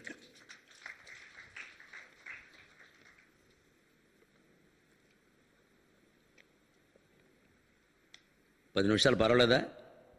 నాకు ఓపిక ఉంది, చెబుతాను. అందుకని ఈ ఆలోచనలు నిజంగా పరిపాలన ఏదో 30 ఏళ్ళు ఉండాలి, 60 ఏళ్ళు ఉండాలి, 70 ఏళ్ళు ఉండాలి, అందుకోసం పునాది ఈ కాంక్ష కాదు. మనకి ప్రజలు అవకాశం ఇచ్చినటువంటి 5 ఏళ్ళు వాళ్ళ కోసమే పనిచేస్తూ నిస్వార్థంగా వాళ్ళు నిజంగా బాగుపడేటువంటి ఆలోచనలు చేస్తే శాశ్వతంగా చెప్పుకుంటారండి. 5 ఏళ్ల పాలన 500 ఏళ్ళు చెప్పుకుంటారు. కృష్ణదేవరాయల పాలన ఇప్పుడు చెప్పుకోవట్లేదా? రామచంద్రమూర్తి ఎప్పటివాడు త్రేతాయుగం ఎప్పటికి చెప్పుకోవట్లేదా? శివాజీ మహారాజుని ఎప్పటికి చెప్పుకోవట్లేదా? ఆంధ్రదేశాన్ని పాలించిన ఎంతో మంది మహారాజుల గురించి ఇప్పుడు చెప్పుకోవడం. పుట్టు శ్రీరాములు గారి త్యాగాన్ని ఇప్పటికి చెప్పుకోవట్లేదా? ప్రకాశం పంతులు గుండె చూపించిన త్యాగాన్ని ఎప్పటికి చెప్పుకోవడం లేదా? వాళ్ళ జీవితాల్లో మిగిలిపోయినవి అవే కదా. అలాంటి బుద్ధి కనుక ఉంటే శాశ్వతంగా ఉండిపోతారు, అనుమానం వెళ్ళ. అటువంటి మంచి ఆలోచన ఉండాలి. అందుకని ఇంకా నేను తప్ప ఇంకెవడు ఉండడానికి వీలదని ఆలోచిస్తే ఆలోచనలు వేరుగా ఉంటాయి. మొత్తం ఈ వ్యవహారానికి కారణం భవవల్లి, సంసారం అనే తీగని, ఈ పదవి అనే తీగని ఇలా పెంచుకుంటూ పోతున్నాం మనం. ఇప్పుడు ఇంకో మాట చెబుతున్నాడు, కా భవవల్లి తృష్ణ. ఇప్పుడు మనుషులకి ప్రధాన శత్రువు కోవైరి యస్త్వనుద్యోగ. మనిషికి ప్రధాన శత్రువు ఏది అంటే సోమరితనాన్ని మించిన శత్రువు లేదు అంటున్నారు ఆచార్య శంకర్. ఇవాళ దురదృష్టవశాత్తు ప్రభుత్వాలే ప్రజల్ని సోమరులను చేస్తున్నాయి. నాకు వ్యాఖ్యానించడానికి ఎటువంటి మొహమాటము లేదు. మీరేం పని చేయకండి, ఇంటికి రేషన్ పంపిస్తాం అంతే. మొత్తం సోమరపోతులు అవుతారు ఖచ్చితంగా. నువ్వేం పని చేయక ఇంట్లో కూర్చో, నీకు ఇచ్చేస్తాం. ఫలానా కులంలో పుట్టావు కాబట్టి 15,000 ఇచ్చేస్తాం, ఇంకో కులంలో పుడితే 25,000 ఇచ్చేస్తాం. మనం ఎలా తయారైపోతున్నాం, ఇంకా ఎవడిస్తాడని ఎదురు చూస్తున్నాం. ఇంజనీరింగ్ పేరు మీద పిల్లలు చదువుతున్నారు, కానీ చదువు రావట్లా. అలాగని ఉద్యోగం చేస్తారంటే ఉద్యోగం పనికిరాడు వాడు. చదువు అయితే అయిపోయింది, ఉద్యోగానికి పనికిరాడు. ఇవాళ ఉద్యోగ సమస్య లేదండి, ఉద్యోగిత సమస్య. అది ఆ మాట తేడా గమనించండి. నిరుద్యోగం సమస్య కాదు, నిరుద్యోగిత. యోగ్యత లేని మనుషులు తయారవుతున్నారు. వీళ్ళు ఒకవేళ ఉద్యోగానికి ఎవరైనా పిలిచినా పనికిరారు. ఇంగ్లీషు రాదు, తెలుగు రాదు, ఏ లెక్కలు రావు. ఇంజనీర్లకు స్కేలు పట్టుకోవడం రాని వాళ్ళు చాలా మంది ఉన్నారు. ఐఐటీలో చేరిన వాళ్ళే అలాంటి వాళ్ళు ఉన్నారు. అందుకని ఏమైంది, మొత్తం సోమరపోతుల కింద తయారు. ఇప్పుడు ఇంజనీరింగ్ చదివాడు కాబట్టి చేసే ఇస్త్రీ పని చేయడు. ఇదివరకు ఇస్త్రీ పని చేసేవాడు ఈయన. ఇస్త్రీ పని చేయడు, పైగా తండ్రి చేస్తుంటే ఆక్షేపిస్తాడు. ఈ స్త్రీవాడు కొడుకుని చెప్పుకోవడం నాకు అవమానం, వాళ్ళ చేతి కూడా మానిపించాడు. మొత్తం ఆ జడ్డ కోతి మన వల్ల జరిచిందని. నువ్వు ఈ పని చేస్తే నాకు అవమానం నాన్న మానేయమన్నాడు. ఈయన బాధపడలేక ఆయన మానేశాడు, ఆయన మానేశాడు, ఈయన మానేశాడు. ఈయన ఇంజనీరింగ్ తర్వాత ఈయనకి ఉద్యోగం లేదు, ఈ స్త్రీ పని మానేశాడు. అంటే కొత్త పని రాలా, ఉన్న పని పోయింది. ఇప్పుడు సోమర కింద మిగిలాడు ఇక్కడ. తండ్రి ఏం చేశాడు, 30 ఏళ్ళు వచ్చే బాగుండదని పెళ్లి చేశాడు. అయింది, ఇది లెక్కేది. ఇప్పుడు తప్పదు కదా, పెళ్లి చేసాడే మన సహా మామూలుగా ఉంటారా? అంతే. ఏడాదికి ఒక కొడుకు, ఇంకో ఏడాది కూతురు, ఇద్దరు బయలుదేరారు. అక్కడి నుంచి డబ్బు లేని కారణంగా, సోమరపోతుగా ఉండడం కారణంగా భార్యాభర్తల మధ్యలో గొడవలు వచ్చాయి. నేను పనికి మాలిన వాడిని చేసుకుంటాను, ఈవిడ ఎప్పుడో వదిలేసిపోతుంది, ఒళ్ళు మడిపోయి. ఈ సోమరిపోతుని భరించలేక. అప్పుడు మళ్ళీ ఏమయ్యాడు, వీడి తండ్రికి భారం అయ్యాడు. జరుగుతున్న చరిత్రలో చెబుతున్నాను నేను మొత్తం అని. ఇది సోమరితనం అంటే. కో వైరి అంటే స్వనుద్యోగ. అసలు ఏ పని చేయకుండా ఖాళీగా కూర్చోవడం ఉందే, అంతకు మించిన శత్రుత్వం లేదన్నారు. ఆ పని లేదు, మనకి సంపాదించాల్సిన అవసరం లేదు, పుస్తకాలు చదువుకోవచ్చు హాయిగా. పని మధ్యలో ఖాళీ ఉన్నా పుస్తకాలు చదువుకోవచ్చు. ఎందుకు వచ్చిందండి? ఇంకొక శ్లోకం చెప్పుకొని 4 ప్రశ్నలకు జవాబులు చెప్పుకొని మనం సెలవు తీసుకుందాం. కిం మరణం మూర్ఖత్వం కిమనర్ఘం యదవసరే దత్తం. కిం మరణం మూర్ఖత్వం కిమనర్ఘం యదవసరే దత్తం. ఆమరణం కిం శల్యం ఆమరణం కిం శల్యం ప్రచ్ఛన్నం యత్కృతం పాపం. కిం మరణం, మనిషికి మరణం ఏది అంటే మూర్ఖత్వాన్ని మించిన మరణం లేదన్నాడు. మూర్ఖత్వం అంటే వాడికి తెలియదు, ఇంకోటి చెబితే వినడు. ఇదే లెక్క నిర్వచనం. వాడికి తెలియదు, తండ్రో తల్లో పెద్దవాళ్ళు చెబితే వినడు. నువ్వేంటి చెప్పేది అంటాడు. ఇవాళ మొత్తం 1వ తరగతి కుర్రాడు డాడీ నీకేం తెలియదు అంటాడు. ఎంత గొప్ప మాట వచ్చేసింది ఆయనకి. 1వ తరగతి వాడు. వీడు వయస్సు ఎంత, వీడు బతుకెంత. వాడు అప్పుడే డాడీ మమ్మీ నీకేం తెలియదు అంటే, డాడీకి మమ్మీకి తెలియకుండా ఈయన ఆకాశం నుంచి పుట్టాడు ఇక్కడ రాలిపడి. అంటే ఏంటి, వాడికి ఏదో ఇంగ్లీష్ బొట్లేరు మొక్కలు 4 వచ్చేసాయి అక్కడ. వాడు ఏదో మాట్లాడేస్తాడు. ఈ మమ్మీ గారు పాపం అలా మాట్లాడదు, నీకేం తెలియదు మమ్మీ అనేస్తాడు. ఇలా ప్రశ్నించి ఇది ఇంతకంటే మూర్ఖత్వం ఉందా? నేను రైల్లో ప్రయాణం చేస్తుంటే ఒక ఇల్లాలు, ఆయన ఆవిడ భర్త వచ్చారు, ఏదో దండం పెట్టారు వెళ్ళారు. కానీ ఆ ఇల్లాలు మళ్ళీ భర్తను అక్కడ కూర్చోబెట్టి మళ్ళీ వచ్చిందండి. మొన్న ఎప్పుడో 3 నెలల క్రితం జరిగింది. పేరు అనవసరం, నేను ఉన్న విషయం చెబుతున్నా. నాకు కళ్ళనీళ్ళు వచ్చాయి నిజంగా. ఇలాంటి కష్టాలు ఉంటాయా? వచ్చి అవధాని గారు ఏమనుకోవద్దు, ఒక్క మాట మీతో చెబుతాను, ఇక్కడ దొరికారు కదా అంది. మీరు కొంచెం చెప్పండి ఈ మాట. ఏమిటమ్మా అన్న. మీ ప్రవచనాలు విని నేను చేస్తున్న ఉద్యోగం మానేసి పిల్లలకి భర్తకి సేవ చేస్తున్నానని చెప్పింది. నాకు అనవసరం ఇదంతా అని. నాకు విని ఇంట్లో కూర్చుని సుఖంగా చూసుకోవచ్చు కదమ్మా, ఎందుకు వచ్చేది 4,000 5,000 రాకపోయినా ఏదో ₹1,00,000 వస్తే వేరే విషయం అండి. 4,000కి 5,000కి ఉద్యోగాలు దేనికండి పని లేక? ఆ మాత్రం భర్త భార్య ఎవరో ఒకరు సంపాదిస్తున్నారుగా. ఈ 5,000కి ఉద్యోగాలు చేసి ఏంటంటే ఏదో వేడి నీళ్ళకి చన్నీళ్ళు అండి. బాగుందమ్మా, ఆయన వేడి నీళ్ళు, నువ్వు చన్నీళ్ళు, పిల్లలకి కన్నీళ్ళు అయ్యాయి ఇక్కడ. ఈ చిన్న ఉద్యోగాలు చేసేవాడు మానేయడం మంచిది. ఊరికే రోజంతా శ్రమ, ఆ స్కూల్లో పడి పాఠాలు చెప్పడం, హోంవర్క్, పేపర్లు తిద్దడం, దిక్కుమాలిన పని. ఇంటికి వచ్చేసరికి ఏం లేదు, ఇక్కడ నీరసం మిగిలింది. ఇక ఈ 4,000 ఆయన తెచ్చే దాంట్లో సర్దుకోలేమా? ప్రమాదం వచ్చిందా ఇప్పుడు? నిజంగా ఇల్లాలు ఇంట్లో ఉండి ఆ పనులను చూసుకుని సర్దుకోవచ్చు కదా. పాపం ఆవిడ మానేసిందిట, చేస్తుంది. సరేనమ్మా బాగానే ఉంది కదా అన్నాను నేను. అలా కాదండి, మా అమ్మాయి నన్ను ప్రశ్నిస్తోందండి, 3వ తరగతి చదువుతున్న అమ్మాయి. Why mummy so many are working, you are not working అందుటండి. ఇది ఆవిడ బాధ. నాకు నిజంగా ఏం చెప్పాలో తెలియలేదమ్మా. నేను చెప్పడం తప్పైన తల్లి, నువ్వు ఉద్యోగంలో చేరిపోని చెప్పింది. ఇదేంటి పరిస్థితి? 3వ తరగతి చదివి అమ్మ అంటే 7 years 7 ఏళ్ళు ఉంటాయి. వాళ్ళ ఫ్రెండ్స్ తల్లులందరూ పనిచేస్తున్నారట. ఇప్పుడు ఇప్పుడు జాబ్ చేయకపోతే అమ్మాయికి అవమానం. అది గోమె కొట్టేద్దా అనుమానం లేకుండా పిల్లని. నువ్వేం ఆలోచిస్తున్నావు అసలని? ఆలోచన అదే అండి ఆలోచించేది. నీ ఫ్రెండ్స్ పిల్లలందరూ తల్లులందరూ ఉద్యోగం చేస్తే మీ అమ్మ కూడా చెయ్యాలా? అలా ఆలోచించడమే తప్పని పిల్లలకి చెప్పొద్దు అసలు. నీ కోసం, నీ అక్కగారి కోసం, మీ నాన్న కోసం నేను ఉద్యోగం మానేసి ఇంట్లో కూర్చొని నానాయాత్ర పడుతుంటే నేను నాట్ వర్కింగా? 2,000 3,000 కోసం బ్యాగ్ వేసుకుని బయటికి వెళ్ళిపోతే ఎలాట్ వర్కింగా? ఇంట్లో కూర్చునే తల్లి లోకుగా ఉందా ఇక్కడ? ఇప్పుడు ఇంట్లో ఉండడం వల్ల కదా దేవుడి దగ్గర దీపం పడుతోంది, ఏదో స్తోత్రం చదువుకుంటుంది పాపం, మన కోసం ఉపవాసాలు చేస్తుంది, దీక్షలు చేస్తుంది, పిల్లల కోసమే సమస్తం అని. ఇవి లోకుగా ఉందా మరి? Because of not working. దేశం మొత్తం 3 ఏళ్ల పిల్లల దగ్గర నుంచి ఎలా తయారయ్యారంటే డబ్బు సంపాదిస్తేనే పని. ఆ ఇల్లాలు చెప్పిన మాటకి నాకు ఏం సమాధానంలో చెప్పలేక, అమ్మా నువ్వు చెప్పిన మాటని ఎక్కడో అక్కడ నేను జనానికి అందజేస్తానమ్మా అన్నాను. నేను చేయగలిగింది అది. నా చెవులో పడేసావు కదా, నేను 1,000 చెవుల్లో పడేస్తాను నేను అన్నాను. 10 మందికి జ్ఞానం కలిగిన మంచిది. అలా అవమానించకూడనే వద్దమ్మా. ఎవరైనా చిన్నపిల్లలు ఇలా జాబ్ గురించి, ఉద్యోగాల గురించి పడితే నోరు మూసుకోమని చెప్పండి. ఇంట్లో ఉండి చేసేటువంటి పనికి లక్షలు ఎవరు జీతాలు ఇచ్చినా సరిపోదని ఆడవాళ్ళు చేస్తున్నారు. మరి లండన్లో ఒక సంస్థ వాళ్ళు కావాలని, ఇప్పుడు కాదండి, నేను 30 ఏళ్ల క్రితం ఈనాడు సంపాదకీయంలో చూశాను ఈ వార్త. 30 ఏళ్ల క్రితం అప్పుడు లండన్లో ఒక సంస్థ వాళ్ళు ఇంట్లో భారతీయ మహిళలు ప్రత్యేకంగా ఇంట్లో ఉండేవాళ్ళు చేసే పనికి వాళ్ళు బట్టలు ఉతికినందుకు, ఇల్లు ఊడ్చినందుకు, అన్నం వండినందుకు ఇవన్నీ మామూలుగా ఉండే లెక్కలు కట్టేస్తే నెలకి 35,000 జీతం ఇచ్చారండి వాళ్ళు. 35,000 ఇప్పుడు 30 ఏళ్ల క్రితం. ఇప్పుడు 70,000 సరిపోదండి అది. ఇప్పుడు ఇంట్లో ఉంటున్న ప్రతి మహిళ ₹1,00,000 భర్తకి పిల్లలకి ఆదా చేస్తున్నట్టు లెక్క ఆవిడ చేస్తున్న సేవ వల్ల. అందుకే సంస్కృతంలో కూడా అటువంటి ఇలాలని లక్షణాంగి అన్నారు. లక్ష పెట్టేసి అక్కడ లక్షణంగా కాపురం చేసుకుంటుంది ఆవిడకేమండి అన్నారు. ఇంట్లో కూర్చొని నానాయాతంలో పడుతున్నటువంటి తల్లి లోకువైందో సంపాదించకపోవడం వల్ల నెలంతా పనిచేసి ఇంత చేస్తే 3,000 4,000 పడుకు ఏదో చీటీపాటు కట్టేవాళ్ళు ఎక్కువైపోయారు. ఇక్కడ ఎందుకు మనకు వస్తుంది ఆ సొమ్ము? ఇంటెందుకు కూడా సరిపోదే. ఆ మాత్రానికి అది మానేసేస్తే ఇంట్లో పిల్లని భర్తలను చూసుకోవచ్చు, ఇల్లంతా శుభ్రంగా చూసుకోవచ్చు, 4 మంచి పుస్తకాలు చదువుకోవచ్చు, ఎంత జ్ఞానం పొందొచ్చు, ఆ ఇల్లాలు పిల్లలకి ఎంత అందించవచ్చు. అందుకని పిల్లలకి ఎప్పుడు డబ్బు విలువ కాదు, మానవత్వపు విలువ, శ్రమ విలువ, త్యాగం విలువ చెప్పాలి. ఏ ఇల్లాలు ఇంట్లో ఖాళీగా కూర్చోదండి. నన్ను అడిగితే మొగాడైనా ఇంకా కూర్చుంటాడేమో కానీ ఖాళీగా కూర్చుండే ఇల్లాలు ఈ దేశంలో లేరమ్మా. అలాగా ఏదో పని చేస్తాడు. మేము పూర్వకాలంలో మాకు బ్రాహ్మణుల్లో వితంతువులను చూసామమ్మా. వాళ్ళు ఒత్తులు చేసుకునేవారండి. మా మామగారు సహా మాకు కుటుంబంలో పెద్దవాళ్ళు వితంతువులు అయితే ఖాళీగా కూర్చోవడం ఎప్పుడు చూడాల. ఏదో ఇంత కొబ్బరి చెప్పోడు పెట్టుకుని అందులో ఇంత విభూతి వేసుకుని ఆ దూది ఎక్కడ పెట్టుకుని ఎలా నలుపుకుని ఒత్తు చేసి కార్తీక మాసంలో ఉపయోగిస్తాయి. అందుకని ఈ ఒత్తి ఖరీదంతా దీనివల్ల ఏం ఆలోచించలేదని ఖాళీగా ఏం కూర్చుంటామమ్మా అని పురాణాలు వింటూ కూడా ఒత్తులు చేసుకునేవాడు. అంతటి శ్రమజీవుల్ని మనం చూసామే. ఇవాళ ఎందుకండి ఇలా నాగరికత? ఇదంటే ఇంగ్లీష్ మీడియం వల్ల మనం సాధించింది. 3వ తరగతి అమ్మ 7 ఏళ్లు లేని గుంట తల్లిని ప్రశ్నిస్తుందా?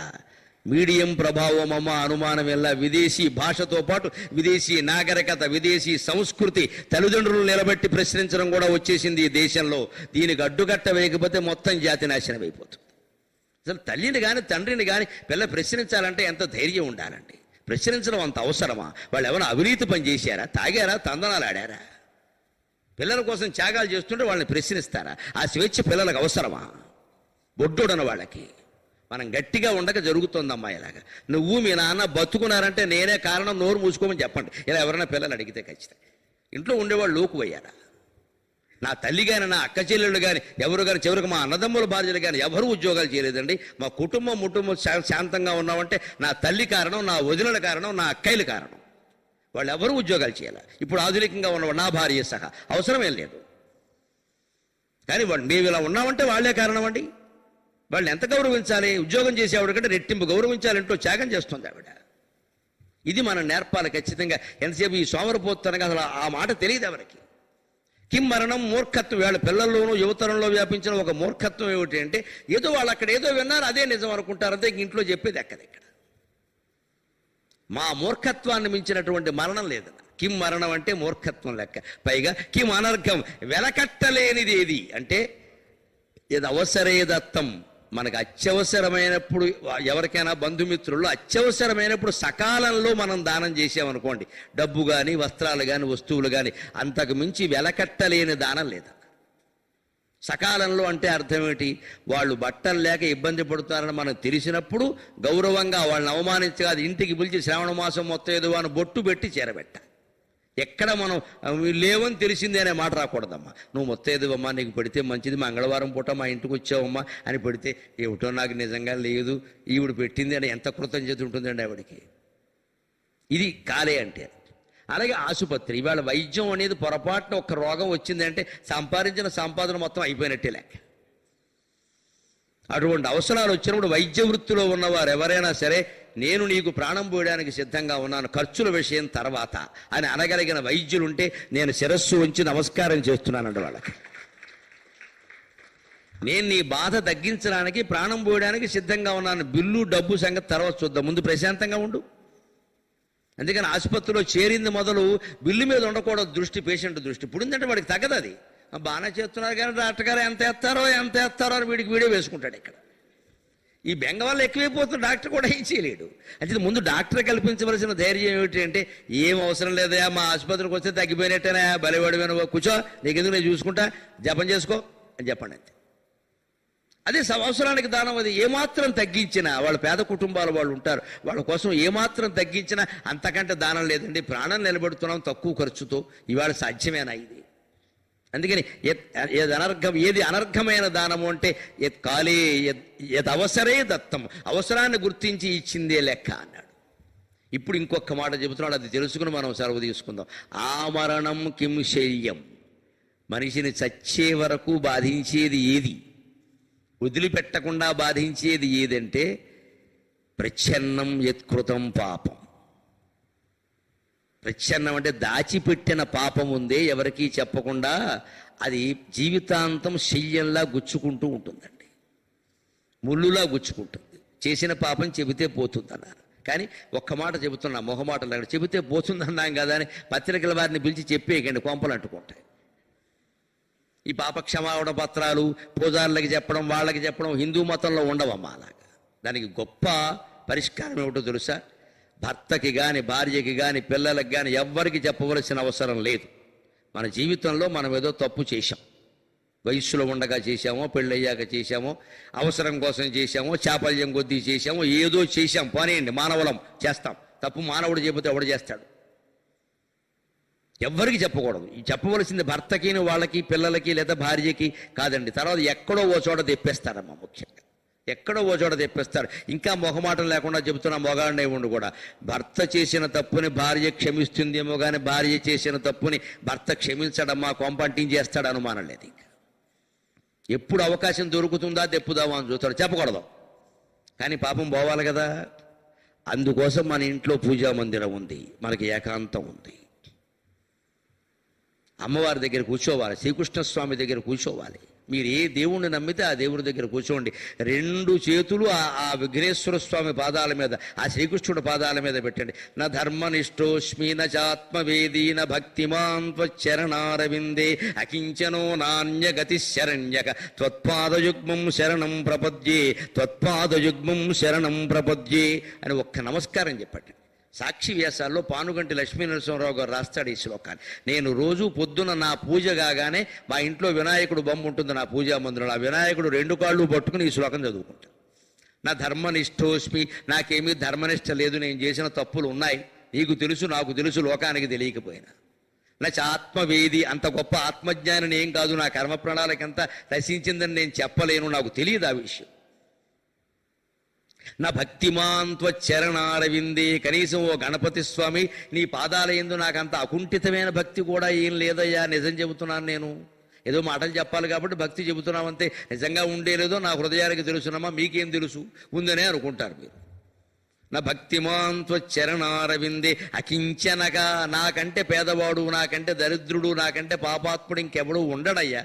నా అన్యగతి శరణ్యక, నాకు శరణివ్వదగిన వాడు కూడా నీకంటే ఎవరూ లేరయ్యా. అన్యదా శరణం నాస్తి త్వమేవ శరణం. అందుకని త్వత్పాదయుగ్మం శరణం ప్రపద్యే, నీ 2 పాదాలు నేను శరణ వేడుతున్నాను స్వామి. నిజంగా ఈ ప్రచ్ఛన్నమైన పాపం భార్యకు కూడా చెప్పలేంది, పిల్లలకు కూడా చెప్పలేంది, నలుగురిలో తలెత్తుకోలేంది నేను చేసిన పాపం ఉందే, అది క్షమించు, అది క్షమించు అని ఒక్కసారి మీరు భగవంతుడి పాదాలు పట్టుకుని ప్రమాణం చేసి ఆ పాప ఫలాన్ని ఆయనకి అప్పగిస్తే నన్ను క్షమించు అంటే తక్షణం ఆ పాప క్షమాపణ అయిపోయినట్టే లెక్క. రూపాయి కట్టక్కర్లేదు, 2వ వాడికి చెప్పక్కర్లేదు. వైదిక ధర్మంలో మాత్రమే ఇటువంటి అవకాశం ఉంది. ఇది చిత్తశుద్ధి, ఇది నిజాయితీ, ఒక్కటే లెక్క. మళ్ళీ ఆ పాపం చెయ్యకూడదు. ఈవేళ చెప్పాం కదా మళ్ళీ రేపు మొదలెడితే దుకాణం అవుతుంది. ఈవేళ చెప్పామంటే అర్థం చిత్తశుద్ధిగా చెప్పాలి, ఏడుస్తూ చెప్పాలి. దేవుడికి నూనెతోనూ నీళ్లతోనూ కాదు, కన్నీళ్లతోనే అభిషేకం చెయ్యాలి. అది ఒంటరిగానే చెయ్యాలి. ఎవరున్నా కూడా ప్రమాదం అండి. అక్కడ భర్త లేదు, భార్య లేదు, ఎవరు ఉండొద్దు. మనము దేవుడు మాత్రమే. ఆయన విగ్రహ రూపంలో ఉన్నట్టు మనమే ఉన్నాం అక్కడ. వాస్తవంగా చెప్పాలంటే మన లోపల ఉన్న ఆత్మని విగ్రహం రూపంలో ఎదురుగా పెట్టుకుని చెబుతున్నాం అంతే. అంతకంటే మరి ఆత్మ మనకి చెప్పలేం కదా, అందుకని చెబుతున్నాం అంతే. మన మతంలో ఎంత సౌకర్యం ఉందండి. పత్రాలు లేవు, ఎవరికో పెద్దవాళ్ళకి చెప్పడం లేదు, వాళ్ళకో డబ్బులు కట్టడం లేదు, ఫీజులు కూడా వసూలు చేస్తారండి. ఇతర మతాల్లో అయితే ఈ క్షమాపణ పత్రం అనడం, ఫీజు వసూలు చేయడం, దానికి ఏదో పెట్టబడడం, అటువంటివి లేదండి. హాయిగా నువ్వు చిత్తశుద్ధిగా హాయిగా దేవుడికి చెప్పేసేయి.